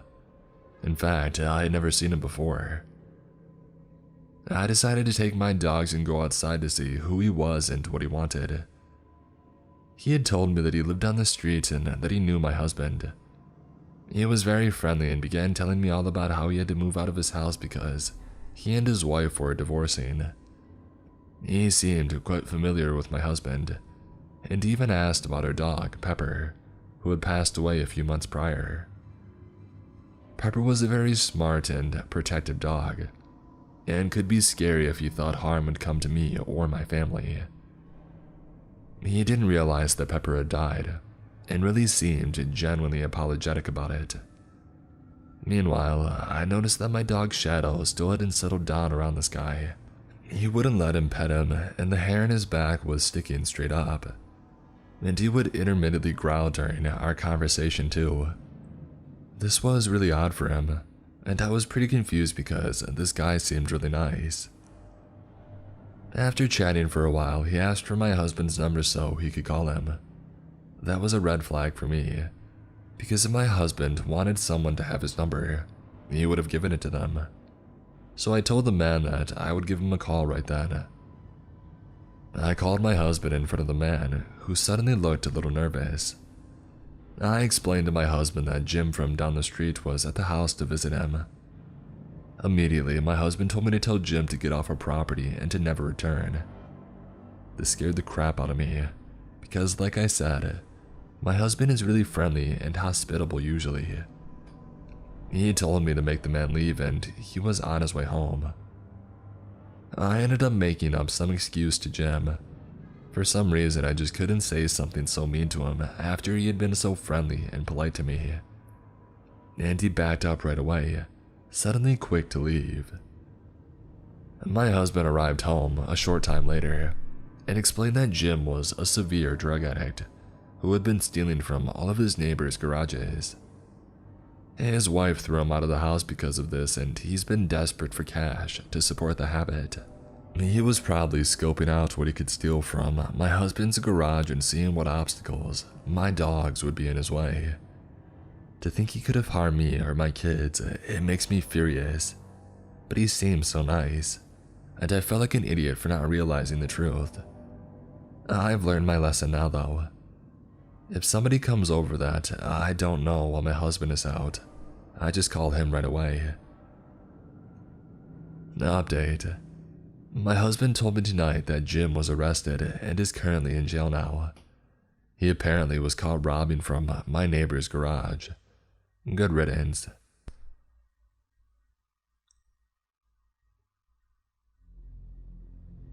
I had moved to a new area, and so I was learning my new bus routes and stops to and from uni. I was on my way home late one evening, and as I tapped my card, there was a lady probably in her 60s sitting up front at the seat behind the bus driver. As I got in, she wrinkled her nose up at me. I chalked this up to her maybe being a little old-fashioned, as I was wearing ripped jeans and an AC/DC shirt. But I don't look tough or mean in any way. I was kind of taken aback by her intense reaction, but I soon forgot about it. By the time I pressed the button to call for my stop, the bus driver overshot and missed it, which he realized immediately, and apologized to which I replied, "It's okay, no worries." And he goes to pull over at the next stop further up. The bus was empty at this point, save for a person up in the back and the grumpy one up in the front. As I got up to get off, the older lady turns right around in her chair with the ugliest look and begins to berate me in a loud voice. "Are you stupid? Why would you press that button, you idiot girl? I hope you never drive, you'll kill someone. And you've wasted my time, you idiot." Over and over again. And the bus driver looked back for a second dumbfounded, but he stayed out of it. She had these dagger eyes fixed on me as she just became louder and more angry, and I just ended up avoiding her gaze as I was so confused and intimidated. I was half in shock on how nasty and loud she was being towards me. So when the next stop came, I quickly made for the exit, and all I could say was, "Yeah, okay, cool." She would just lean towards me, almost sticking her face into my shoulder that I felt her brush against me as I walked past. I was freaked out to say the least and darted out the door, and I hear her growl another insult under her voice as the doors close. I hope I never see her again.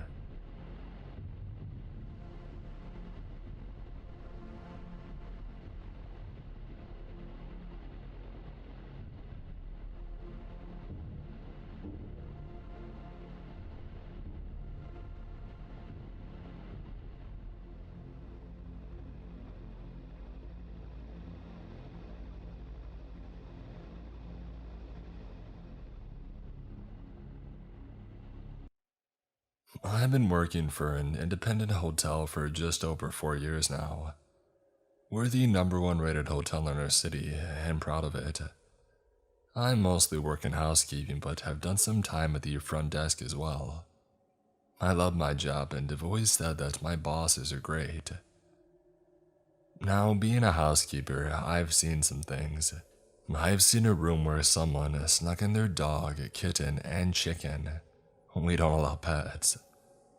I once had a room that I was cleaning as a stayover that had tripods set up all around the bed, professional camera equipment cases, an adult-sized pacifier, on-site and XL-sized children's diapers. The 2 people that were in that room were in their early 20s. I even had a room once that we had to call the cops on for a raid because we had found meth. They found a lot of drugs and guns in that room. But today is the first time that I've ever actually felt scared to be in a guest room. As I'm working in a room that's already been vacated, a man in the next room over catches me at my supply cart. He's said to be staying for several days and he tells me, "You can go ahead and clean my room now. I'm going down for breakfast." Well, excellent. I love getting my stayovers done early on.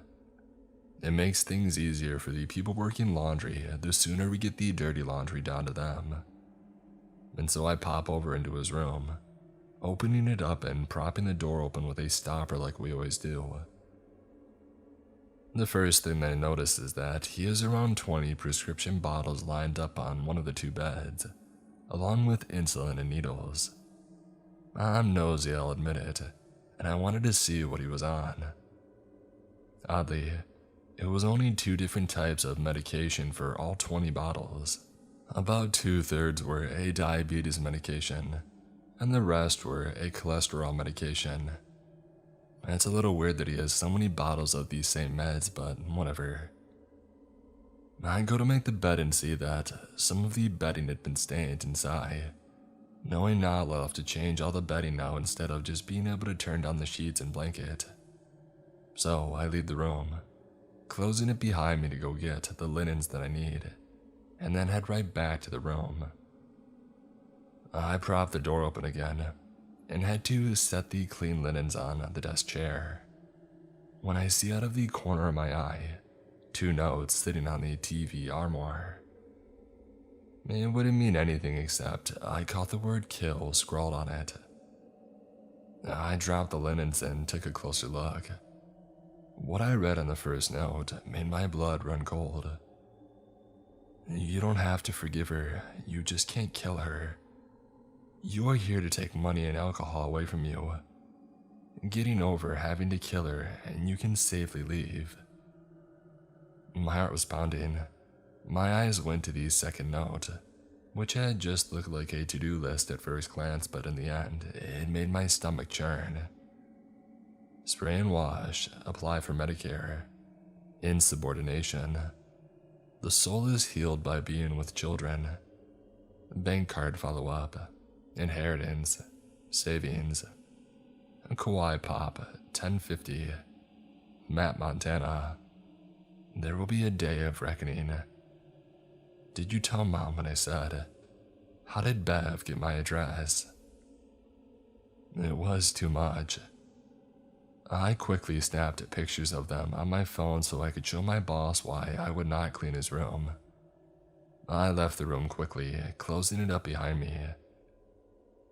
As the door closes, I turn and see the man just 10 feet away from me, coming back to his room. My heart is in my throat, but I manage to smile and tell him, I need more supplies, but I'll be back to your room in a bit. I take off straight for the elevator, having noticed that our maintenance man was waiting for the slow transport. In a hushed tone, I tell him what I found and he sees that I'm shaken. Not a normal state for me. He rides down with me and I go straight to my boss and tell her that for the first time in all these years, I am not comfortable being in a guest room. I show her the pictures and her face is still and pale. She goes to the front desk and asks our general manager for a minute of her time and brings her into the office to show her. She agreed. This was not a safe situation and took our maintenance man with her to go inform the man that he had 1 hour to get his belongings and leave the hotel, and that he was not welcome back. I spent a few minutes in the laundry room trying to calm down, and then my boss went back up with me to the floor until the man was officially out of the hotel. I don't know who Bev is. I don't know who the woman is that he didn't feel he needed to forgive. But man in room 422, I hope he never come back to the hotel.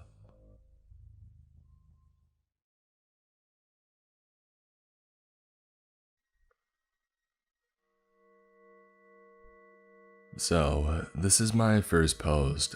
What I'm going to say happened 2 years ago. I was only 10 at the time. Even my parents don't know about what happened. But hanging here and reading other people's stories made me feel the urge to share mine as well. For context, my father, mother, little sister, and me were in Russia, in a very luxurious hostel organized like that. The entrance is a building itself from which you had to take an elevator to access a big park. From this park, you have to walk 3 to 4 minutes to arrive in front of a approximately 30-floor building. It's designed to contain one really big suite per floor. So when taking the lift, you can scan your card, and it will automatically bring you to the floor associated to it. So, the third day of our trip, my parents decided to go on a date together, leaving me and my sister alone in the suite. They had left some cash so that we could order some food, so I ordered it and waited. When somebody finally called to say that it was all ready, I went down to search for the food, and that's when I did my first big mistake. I didn't close the front door, thinking that nobody would come up here, and that I would have a lot of things in my hands, so I wouldn't be able to open it. So I called the lift and I waited. It took way too long. When it was finally here, somebody was in it and I politely said hello, but he didn't answer. He was wearing a red sweatshirt and some Adidas joggers. I pushed the 0 button and the man headed out. The doors were closing when I finally realized my second big mistake. Why the heck did he get out? He shouldn't, since there weren't any other rooms except for my family's on that floor. And that's when I started to panic. I tried to stop the lift, but it wouldn't stop. So as soon as I arrived at the ground floor, I immediately went back up to my room's floor. The front door was wide open, and the absent noise made me feel uncomfortable, assuming that either my sister had been caught or that she was hiding. I went for the second option, because the man was taller than me, which meant that his footsteps must have sounded heavier than mine on the ground, and I believed that my sister's intelligence would figure that out and that she would hide. I finally found her hiding behind one of the sofas crying. She told me that the man was searching in the luggages for valuable items. We played hide and seek with him. The room was really big for almost 30 minutes, and I finally went in my room, and I noticed that my Nintendo Switch had vanished. I called the reception to send some security guys to arrest the man. Luckily, everything went pretty smoothly, and that man turned out to be the son of somebody staying there. One creepy thing that I still think about is that he had a knife on him coming from the kitchen of our suite, showing that he didn't just want to steal some stuff.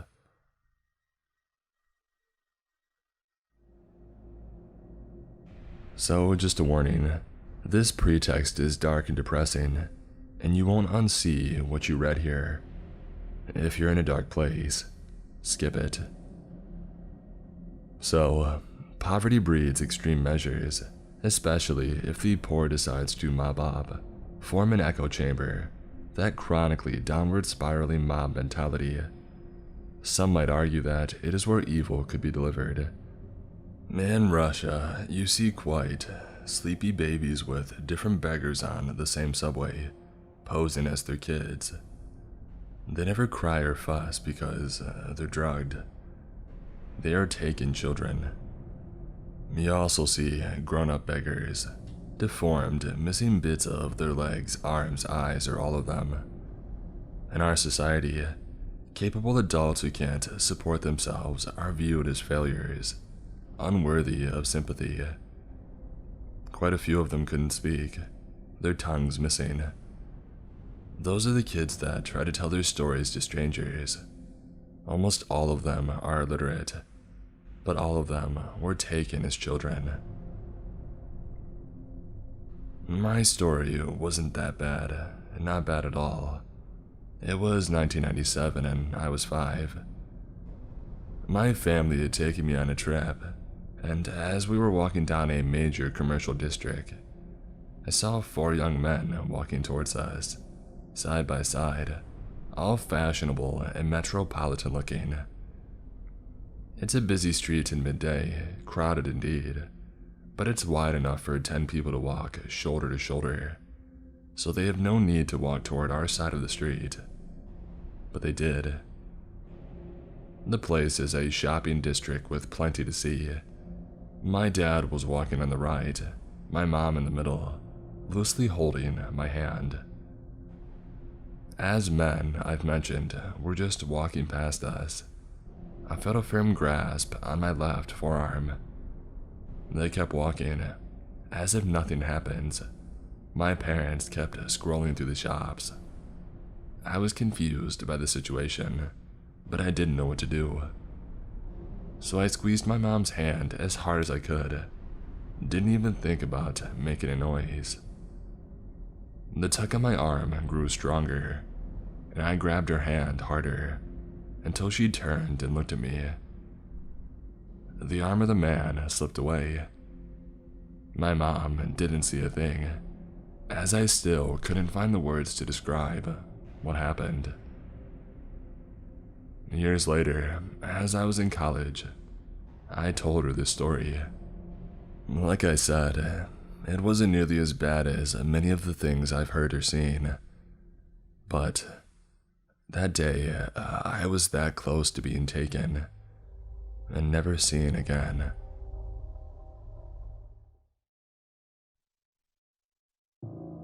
This incident happened in the summer of 2015. I lived by myself in a nice house inside a small town. Low crime, but still the occasional shady guy. Anyway, I'd worked that day on a smoke break. I watched a dog get thrown from a moving vehicle. 4-lane city traffic during the start of rush hour. I ran out there to scoop the little guy up and booked it back to my workplace. He wasn't injured, amazingly. As an animal lover, I decided to take him home with me until I could figure out what to do with him. I have a large amount of cats, and I always have. This was my first experience with a dog that I was solely responsible for. Now this guy was very shy. Head hung, tail tucked, jumpy. Just looking at me like I was about to do something to him. I was clueless on the subject of dog personalities and tendencies. I just knew that they needed to be taken out frequently. His first night with me, we had been out about 15 times, as I didn't want him doing it in my house. I was having the final cigarette of the day on my porch around 10:30. The dog was on a lead, chilling under my chair as I smoked and poked about on Reddit. I see a man walking on the sidewalk that runs by my house. He kept glancing up at me before passing. Shortly after he passed my house, he stopped, turned on his heel and approached. "Hey, can you tell me where 302 Church Street is?" he asked. I told him that I would look it up on my phone, which of course was taking a minute to pull up. He explained that he didn't have a phone of his own and he was attempting to get to a friend's house, taking small steps towards me the entire time. Finally, the address I summoned came up. "Hey, it's exactly 2 blocks north of here, right on the southwest corner of the cross street," I told him, pointing in the direction. He kept his eyes locked on me, continuing to slowly move closer. The doggo starts growling very softly at this point. I had forgotten he was even there until now. "Mind if I take a look at the map?" He grinned sheepishly. "I'm bad with directions." I rose from my seat, pointing again. "It's truly just 2 blocks up this road. Just follow the road 2 blocks. The house will be on your left," making it very clear that I wasn't going to just hand him my phone. "Well, can I call them? I need to let them know that I'm coming," he said, still creeping closer, extending his hand. "No," I curtly replied. "How about text him?" Pushing forward still. "Dude, no." I started toward my door. Just let me see your phone." He was visibly becoming upset, clearly trying to contain it, and getting way too close to my porch. As a last-ditch effort of getting this dude to get away from me, I say, "You need to get the heck out of my yard. My dog is protective and he'll mess you up." Heck, I didn't know the first thing about this dog, let alone whether he had the capacity to mess someone up. I just hoped saying so would intimidate the pushy phone guy. Like I had said the magic words, the pupper springs into action. A la the wolf creature from the never-ending story, he emerges like a bullet from under the chair, growling and snarling, barking his little butt off. He jerks me near off the porch, trying to get at this guy. He sounded and acted like an 80-pound attack dog, not a 40-pound timid beagle mix. I was afraid. I didn't know if the pup would turn on me. As stated previously, at the time, I knew absolutely nothing about dogs. He backed his hindquarters into my legs, almost nudging me to the door, still carrying on. Eyes locked on phone dude and baring his teeth. Phone dude holds up his hands and backs off, stammers something like, 2 blocks north, yeah?" and begins walking that way. I go inside, cut off my lights, and I peek out the window at him. He glances at my house, assured that I'm inside, turns and begins walking the completely opposite direction that I pointed him in. Icing on the cake. He pulls a phone from his pocket and raises it to his ear to make a call. The dog is secured in his place as a member of my family that night. He is incredibly protective of me, and has frightened away another creep since this incident. He is attached at my hip, and has made it known that he is grateful to be in a safe, loving home, wherein he will never again become a projectile from a moving vehicle. His name is Hank, and I truly believe that night would have ended very poorly for me had he not been there.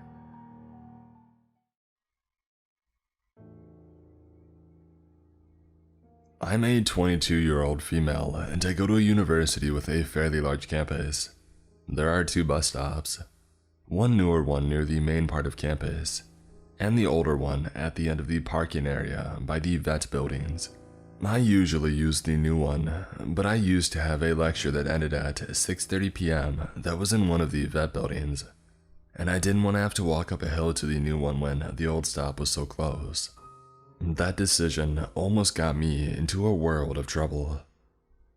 So, it was already dark and starting to rain a little bit. The stop didn't have any bus shelter back then, and it wasn't well illuminated. as there was only the one streetlight off to the side. They've since updated it and it's well lit. I was standing under my umbrella in the near darkness, praying for a bus when, lo and behold, a bus arrived. But as I got closer, my heart sank. Not in service was flashing across the sign on the front. It was going to just go past me. But then the driver must have seen how miserable I had looked, or maybe he realized how dangerous it was when I hadn't. Either way, he decided to stop. He pulled over and told me to hop in, and to not bother tagging on, so I even got a free ride. So I hopped off at the station and I thanked him profusely, and I made my way home none the wiser. The next day, I told my friend what had happened and she had told me this. About 5 minutes after I got on that bus, a girl was attacked near her car about 10 meters from where I had been standing. She luckily got away and ran back to the vet buildings and the guy took off. I don't know if they ever caught him. I have to wonder if that guy was there while I waited for the bus, and what would have happened if that angel of a driver hadn't picked me up. Would I have been attacked instead of her? That thought chills me to the bone, and I don't use that stop unless I'm with a friend now, and certainly not after dark.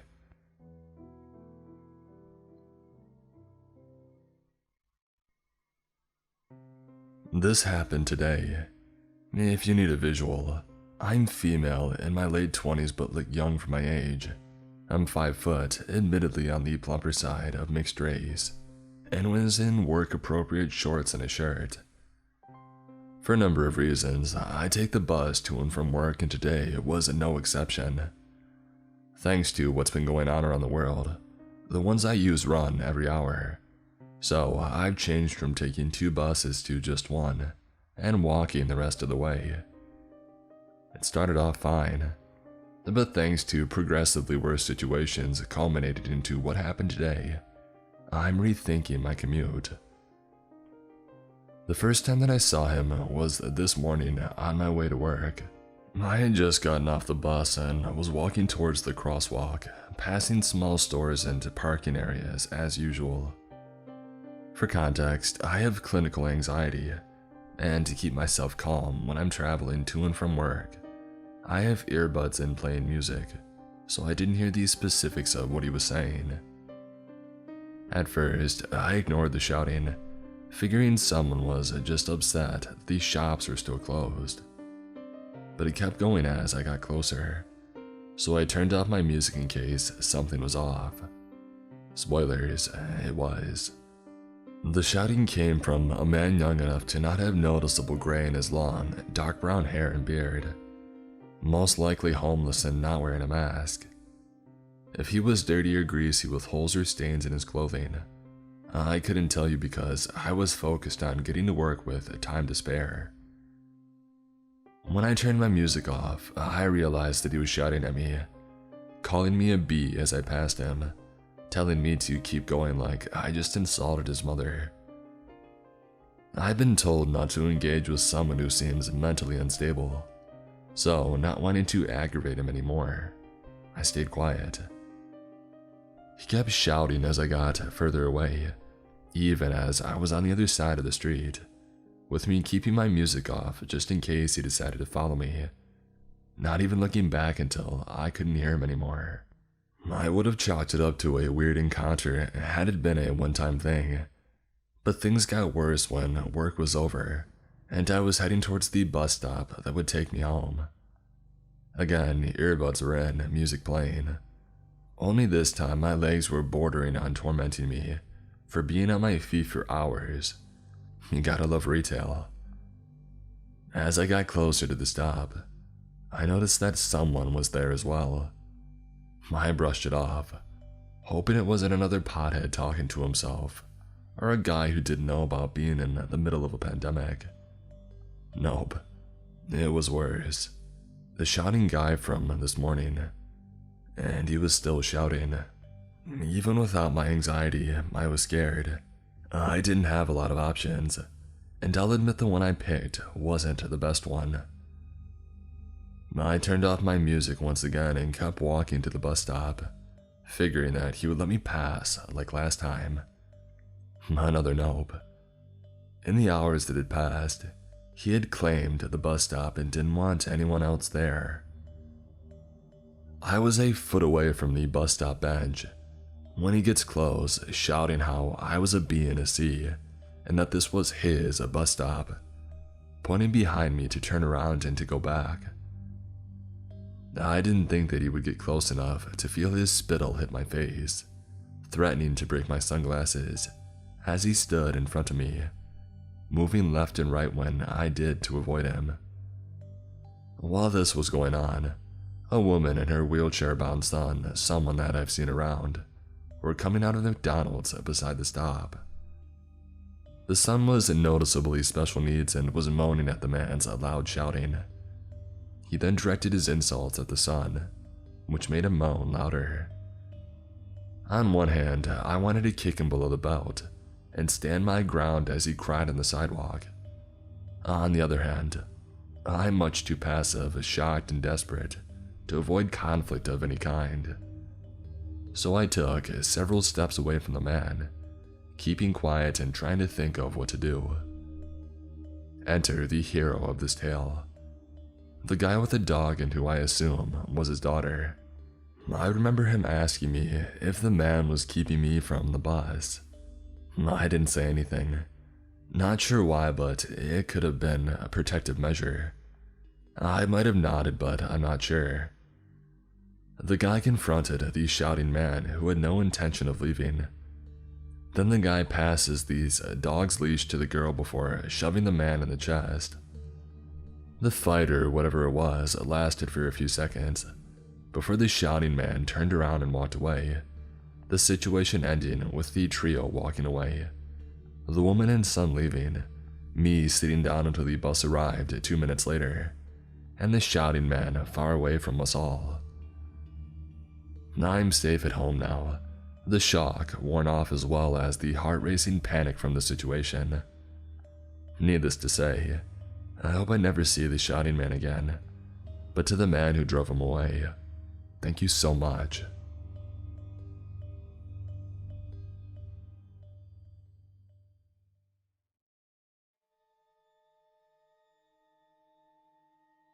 This is a bit of a weird one. Years ago, I worked in a supermarket in a small town. It was a pretty awful place to work. So many of the employees banded together and were really friendly with each other.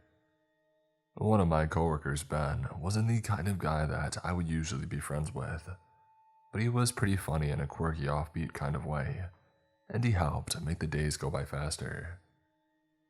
He and I were still friendly with each other, and when I left for an office job, he hugged me goodbye on my last day. Cut to several years later, one of mine and Ben's mutual friends posted an article on Facebook and said, "I can't believe I used to be friends with this piece of crap." I read the article and my stomach turned cold. It was a news story about how Ben had gone to prison for doing some really awful things to his son, and then he tried to cover up what he had done. I was pretty disturbed and couldn't believe I had once been friendly with someone who would do such an awful thing. Even more years passed and I moved to a different county and a different job.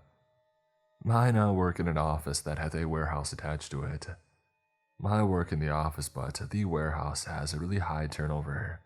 People leave or fire to get hired all the time. One day, I hear the office door open and the guy says he's coming to start working in the warehouse. And it was his first day. I look over my shoulder and to my horror, I realized this guy could be Ben. He looked older and rougher than the last time that I saw him, but it could be him. I asked for the new guy's name and yep, it's Ben. I didn't want to spread gossip or start a panic, but I felt that I had to do something. Many of the office employees bring their children to work some days, and even though I doubt Ben is now in the business of just doing what he did again, how do I know what he's capable of? I spoke to the warehouse manager, who was horrified to learn the truth. I showed him the article about what Ben had done, and the warehouse manager told me that Ben had lied in his application and said that he had no criminal convictions. He was fired immediately and was forced to leave the office.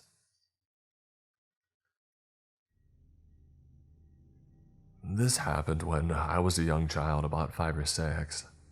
I live in a rural area in my country, and back then, I was taking swimming lessons in the city, which were often long drives back and forth. This happened around Christmas time, and as an early Christmas present, my parents took me out to see a movie after my lessons. The only movie screening that would fit my schedule was during the evening, so the sun was completely down once we had exited the theater. Just a block from the theater is a noodle bar that both my parents absolutely loved to go to, which neighbored my favorite fast food restaurant, so we often ordered food after my lessons. As a late dinner, we all decided to drive down and order our food. My parents would call up the noodle bar and place their order, as we drove through the fast food drive-thru, and I got my burger and chips. The parking lot for the noodle bar is directly in front of the store, and the restaurant had massive windows, including the door, that made up the entire entrance so you could see clearly inside and outside of the restaurant. My mother parked the car in the vacant spot at the noodle bar and went inside to collect and pay, while my father sat in the passenger seat and I sat behind him, finishing the last munches of my burger. It was an extra busy night for takeaway orders inside the bar, so my mother took a little longer than usual, which gave me time to stare out the windows up at the stars and the moon, and the empty parking lot and the drunken guys at the club across the street. The only light source outside were coming from the storefronts of the restaurants, since this particular parking lot didn't have any streetlights. As I'm staring outside, I noticed this fit, skinny-looking guy, probably around in his early 20s, with short curly hair and more tan skin, walking in the parking lot. He notices me sitting in the back seat in front of the noodle bar and starts to eerily approach the car. He walks directly up to my window and just stares down at me, takes a few glances inside the noodle bar and around the empty parking lot, and then back at me. He walks up towards the passenger seat to the car, and I see him slowly reach for the door handle while still looking around at the noodle bar. I'm guessing for a woman who seems to be waiting for a takeaway order. The guy then finally looks down through the passenger window, and just as he's about to open the door, and sees my father casually sitting there on his phone. I've never seen a guy jump back in complete fear and surprise before in my life. I start laughing quite loudly, and this guy makes a quick getaway in front of the car and around the side of the noodle bar.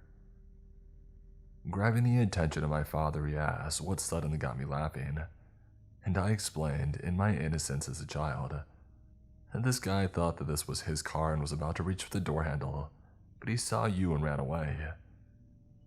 My dad went silent and promptly told me that it's not very funny to laugh at this type of situation, and that he was probably up to no good.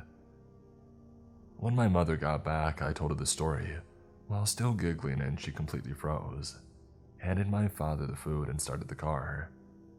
She drove out of the parking lot in the speed of lightning.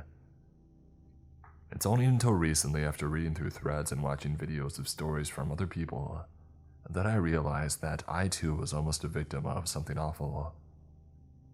I don't want to even think about what would have happened to me, or if I would even be here this far into the future. It scares the crap out of me.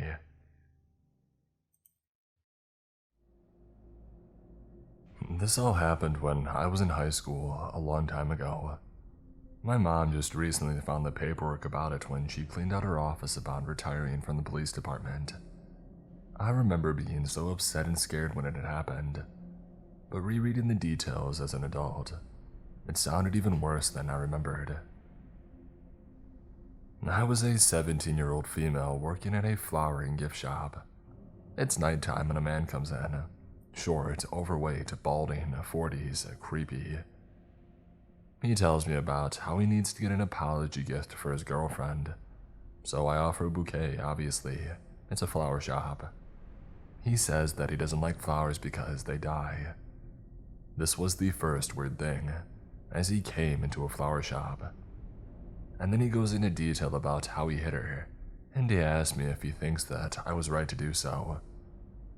It was a long time ago, so I don't remember exactly what I said, but it was something along the lines of, "Not if you want her to continue being your girlfriend."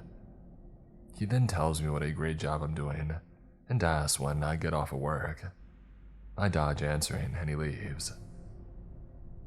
Nothing happens for 6 months, and then right before Valentine's Day, he walks in the door a minute before closing. It was dark, and from the outside it looked like I was working alone, as my coworker, around a 40-year-old female, was in the bathroom. Instinctively, it felt like a predator had just entered the room. You know when something isn't right, and everything felt not right. I then noticed that he had a tarnished revolver tucked into the front of his windbreaker, which was halfway unzipped. It was obvious he wanted it seen.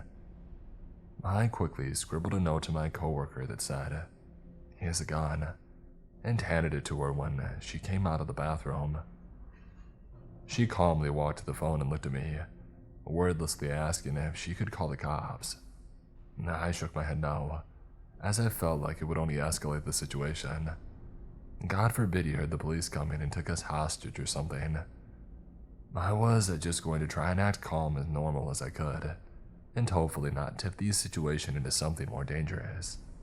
He spends 15 minutes wandering around what was a fairly small shop.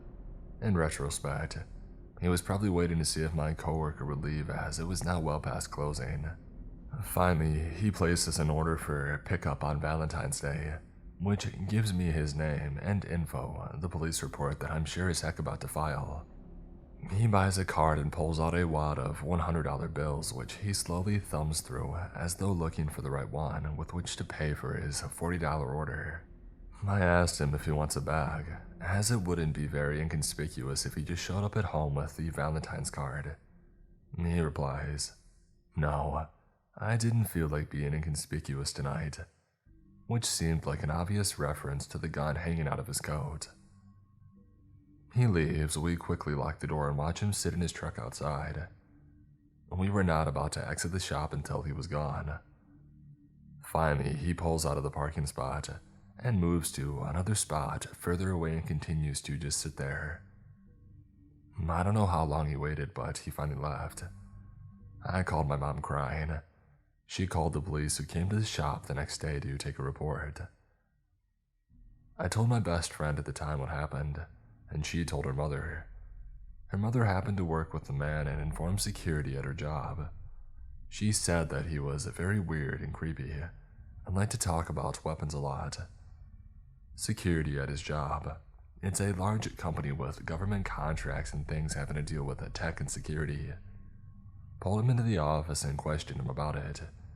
He claimed that it was a glove in his pocket, not a revolver. The police were upset that his company made contact with him about it before they did, and he successfully dodged the cops multiple calls and visits to his apartment. My mom, much to my teen fury at the time, made me quit my job, which was devastating as I loved it there. In retrospect, it was totally the right call.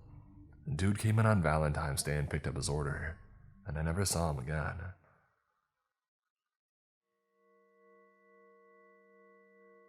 I'm currently a 21-year-old female, and this happened to me about 6 years ago when I was about 15. I live in a relatively small town where everyone knows everyone. For reference, there were about 120 kids in my graduating class in high school. The town is so small that there's not a lot of ground to cover, so it wasn't unusual for parents to let their teenagers wander around outside with their friends.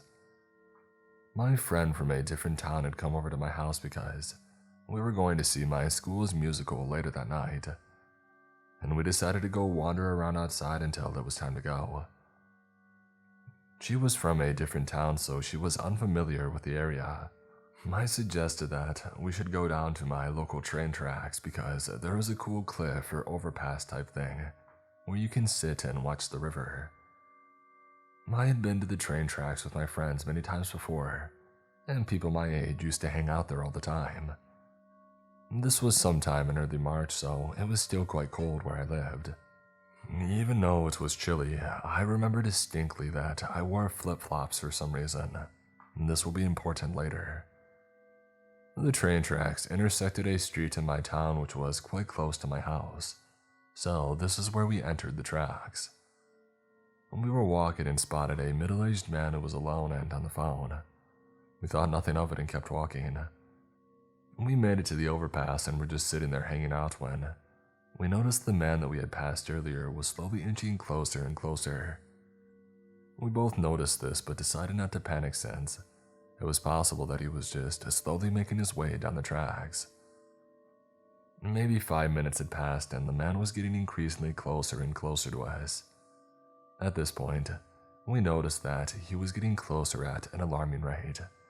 He was not continuously in motion. It's more like we would notice him standing there, still doing whatever, and then a minute later, he's standing still even closer to us than he was prior. Now he's close enough where we can clearly make him out. He's within an earshot and I could easily get to us if it was his main goal. My friend and I are starting to get nervous. We're two teenage girls in the middle of essentially the woods, with no one around us other than this creepy man. Now, I've watched a lot of investigation discovery in my day, so I think it's best to just try to promptly make my way out of there without creating chaos. I decided it would be a good idea to pull out my phone and pretend to talk to my mom as we begin walking back to the main road.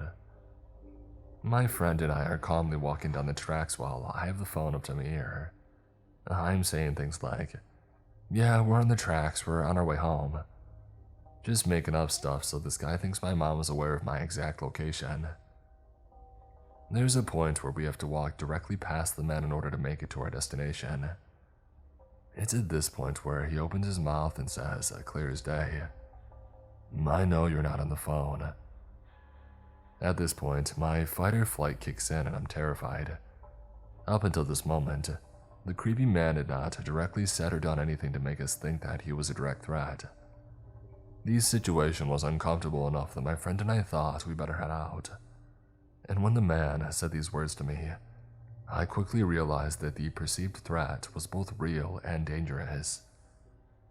As soon as my brain registered what he said, my friend and I both ran for our lives. I was never one to enjoy physical activity, let alone running, but I could have won an Olympic medal that day. I ran so fast that my flip-flop broke, and I ended up running barefoot on the gravel that lined the tracks. I was so scared that if I looked back, I would see him running after me, so I didn't. When I finally began running out of steam, I quickly looked back and saw the man standing right where we had left him. He didn't run after us, but I couldn't shake the fear of turning around and seeing him chasing me. When we finally made it to the main road, I quickly called my mom and told her what had happened. She was conveniently driving down the exact road that we were on, and pulled up about 2 minutes later and took us home. My friend and I had never been so scared in our lives. I haven't been to those train tracks since, and to this day, I still think about the man who knew I wasn't on the phone and what his intentions were that day.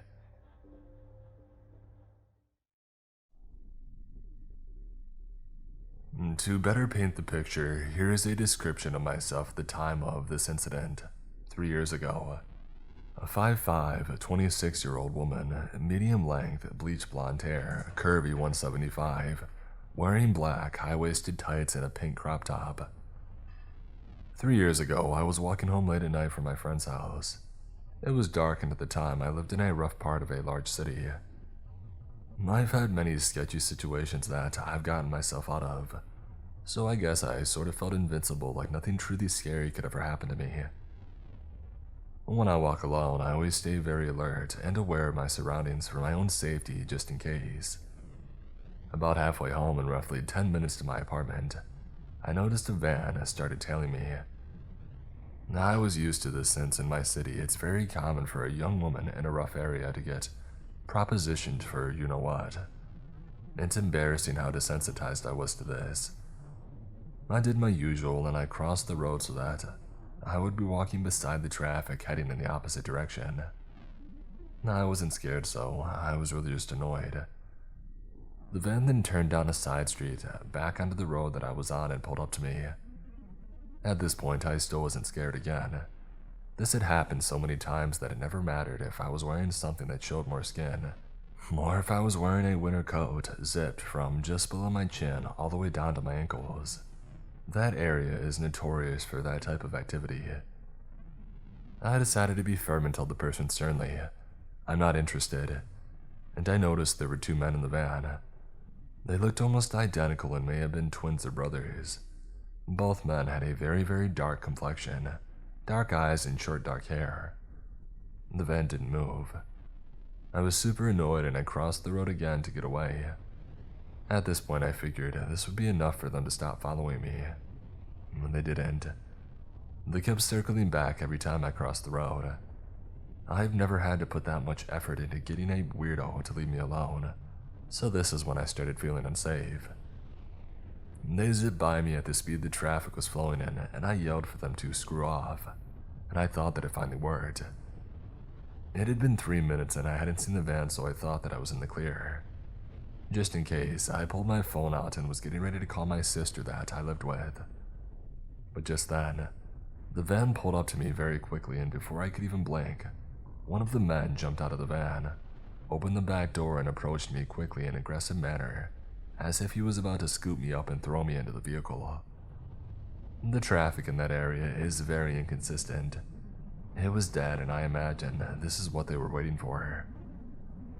Just as the man was about to place his hands on me, I tilted my phone and said, "You're being filmed in my live video chat. I gave my friends your license plate number and the police have been notified." I was so scared, but I didn't let that show. I stayed as calm as I could. The man paused like he was considering if I was bluffing or telling the truth, so I tilted the phone more as if to give the fake audience a better look at him. He then jumped into the van and they sped off. I have never been the same since that night. I'm afraid of walking alone now, even during the daytime. Stay safe out there.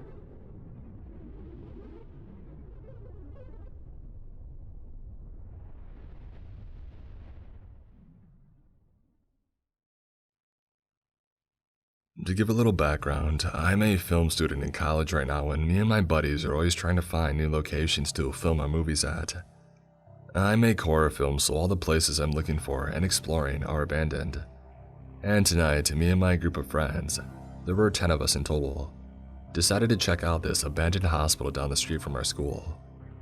They had been there before and said it was a great spot for filming and that I should check it out. So tonight was that night. So when we get there, I have my Nikon DSLR out with a handheld LED light attached to the top of the camera to scout the place when we get inside. I didn't film any of the encounter because I usually only film the inside of these places, but I had my camera and light out to shine the way through. I was leading the way down this narrow path that led to these walls that we had to climb to get on the roof of the place, where we would access one of the rooms to get inside the building. Because I was carrying my camera and bag, I was trying to look for another way up. So I walk a little further down this narrow path and I start noticing a lot of clothes and random shoes in cardboard boxes lying around the area. There was even an empty sleeping bag. That's when I knew that we probably weren't alone, and we were likely going to run into someone if we made the wrong move. And boy, did we ever. One of my friends walking behind me down this path notices a door to my right. It's closed, and my guess was that it was locked and not worth trying. But he already has his hand on the floor handle and starts tugging. I look over, and it barely cracks open, but something is holding it from the inside. I shine my LED on the inside, and I see a shirt tied to the inside door handle to another part of the room, acting as a lock. But my friend, being the way that he is, tugs again and rips that shirt right off, and the door swings open. Inside, there is someone sleeping on like a table or a couch, alongside with a group of terrifying looking people sitting by a light inside that room, and they all stop and stare at us. In the short glimpse that I got, my friend yells, "Oh crap, get the heck out of here," and he slams the door and just bolts past me. I was standing there, a little shaken, almost feeling like I should apologize, but I just follow him instead. My 8 other friends are already on the roof at this point, asking what's going on, and we just run for our lives out of the area. I heard the door in the path swing open, but I couldn't look back. From there, me and my friend rendezvous back to a higher part of the area, away from any entrance leading to the hospital. There is a small gap that you could jump across to get to one of the roofs of the building that my other friends were on. About 4 of them follow us and jump across, ready to get out of there, but the others stay on the roof and watch us, stuck like statues. I look at them confused at what they're staring at, and I begin to hear this metal dragging on the concrete. I turn around and there is a crazy looking man, maybe mid-20s, dragging a baseball bat with nails all along the end, walking towards us as he drags the bat along the concrete, acting just like Negan from The Walking Dead. My heart sinks. At this point, I turn off my light and all that's shining is the moonlight. I keep my hand on my pocket knife, desperately trying to think of anything to do if he starts swinging. But I know there is no way I would come out alive if I tried anything. Plus, I gotta take care of my camera. So he walks closer to us and the first thing he says is, "You're gonna want to keep that light off." And everyone is silent. I'm practically shaking. He then starts circling around us as he says, "You guys are never gonna come back here, right?" He walks past me and sees the camera and raises his bat saying, "And you're gonna put the camera away." And I just barely say, "Yeah, it's off." He looks over to my friends watching on the roof past the gap and he points to them, and he says, "Jump." And they stand silent. The guy says again, "Jump across right now, just run and jump, you'll make it." Keep in mind, the gap doesn't look that bad, but the drop is fatal if you don't make the jump. And my 4 friends are all staring down at the drop, fearing what could happen. One of them says, "I don't think that I can make it." And the Negan guy replies, "Run and jump, or else you're gonna regret it." So my friend steps back, runs, and barely makes the jump. From there, one by one, the other 3 make the jump across, all while the Negan guy is standing right behind us with his bat, dragging it along the concrete. Once we all got across, he says to us, "You're never gonna come back here again, you understand?" And we awkwardly apologized and run away back to our cars in the distance. I get in my car and look back at the area, and he's still standing there, watching us with his bat as we speed off. Realistically, we probably could have taken him as a group if anything bad happened, but who knows who else was back there. Sadly, the hospital is a no-go from here on out, but I'll still be looking around for some sick filming locations. What scared me the most about this guy was how fearless and disturbed the guy looked. He had definitely seen some stuff and had undoubtedly used that bat before on someone else. He looked like a killer. He was a killer, and it was his calmness that really got to me. Definitely a lesson learned, but regardless, I'm never going back there. This happened about 7.5 years ago when I was 13. My grandmother was in the hospital with pneumonia. By the time my family got there, there was about 11 to 15 of us. Yeah, it's a lot, but 5 out of the 8 children were there with their families. After a little while, they told that we needed to leave so they could give her some shots. At the time, we didn't know there was a waiting room on the floor, so my uncle suggested we go down to the first floor so that we could sit in the ER waiting room. We had to go down on 2 separate elevators since there were so many of us. Once we got down, there we saw 2 nurses hiding behind a door. When we asked what's wrong, they said nothing, you can still go in there. We walked in. It was about 2 p.m. on a Sunday. There was no one in there and the lights were off. Yes, in retrospect, we should have just turned around and walked back. But like all people in horror movies, we didn't think anything of it. We met up with the rest of the family, and that's when we noticed 2 other guys. The first man was sitting with his hands behind his back. The second one was standing behind him holding his wrists together. The man sitting was staring daggers right at me. After about 10 minutes of sitting and staring, a third man in a hospital security uniform came up and asked if we saw anything. Visibly confused, we said no and they told us that we needed to leave.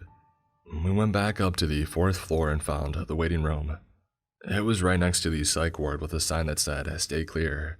There's a high chance of flight risk." Now you might be thinking what's so scary about that story. A random guy was staring at a 13-year-old girl.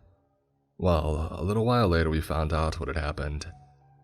The man sitting with his hands restrained was a junkie looking for a quick fix. He had walked in and was told that he couldn't get any drugs without a medical reason. So he pulled out a knife and stabbed the woman at the reception in the neck. Why we were allowed in the room with this man while the hospital was supposedly in lockdown, I have no clue. I also have no clue where the police were during this whole situation. This story does have a kind of happy ending, for the woman at least. About 2 years ago, this incident was brought up at a family gathering. My cousin said that the woman did survive. She no longer works for the hospital and has a lot of difficulties resulting from her injury, but she was working as a secretary for a school.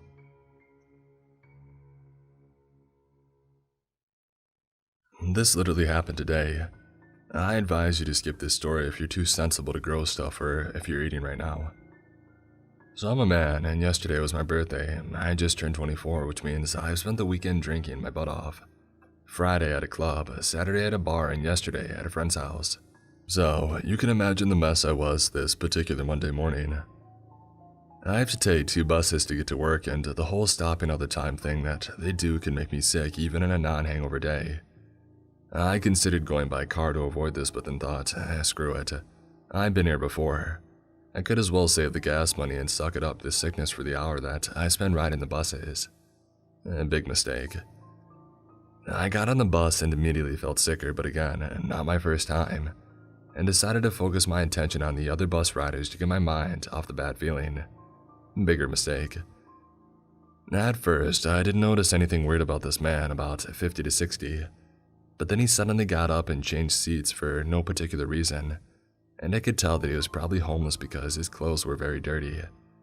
Okay, no big deal, nothing wrong with that. But then he starts rubbing his fingers against the bus floor and licking them. He smiled as he did this, and I noticed that he had a few to almost no teeth. The scene combined with my hangover made me extremely unwell. I thought it couldn't get worse, but he got up again and started picking whatever pieces of dirt and garbage were on the floor and eating them. He then got to the back of the bus and started maniacally laughing, which honestly creeped me out. I then decided to close my eyes to avoid seeing whatever he was doing next, but I had to open my eyes occasionally so I didn't miss my stop. And when I saw the spot before mine, I got up, and so did he. As expected, he didn't smell the best, and I defied my urge to vomit with him standing next to me. I avoided looking at him, and when the bus finally stopped and the doors opened, he went to the bus's garbage and did the same thing. I couldn't contain myself any longer, and as I stepped out of the bus, I upchucked. I didn't go full blast toys, so it was just a little bit, and the rest, as you can imagine, I swallowed. I then looked up at him and he was smiling. As I stepped out of the bus, the man got down on the bus floor and started to do the same thing. He was rubbing his hands again at it and getting all in it and still smiling. I watched for what must have been the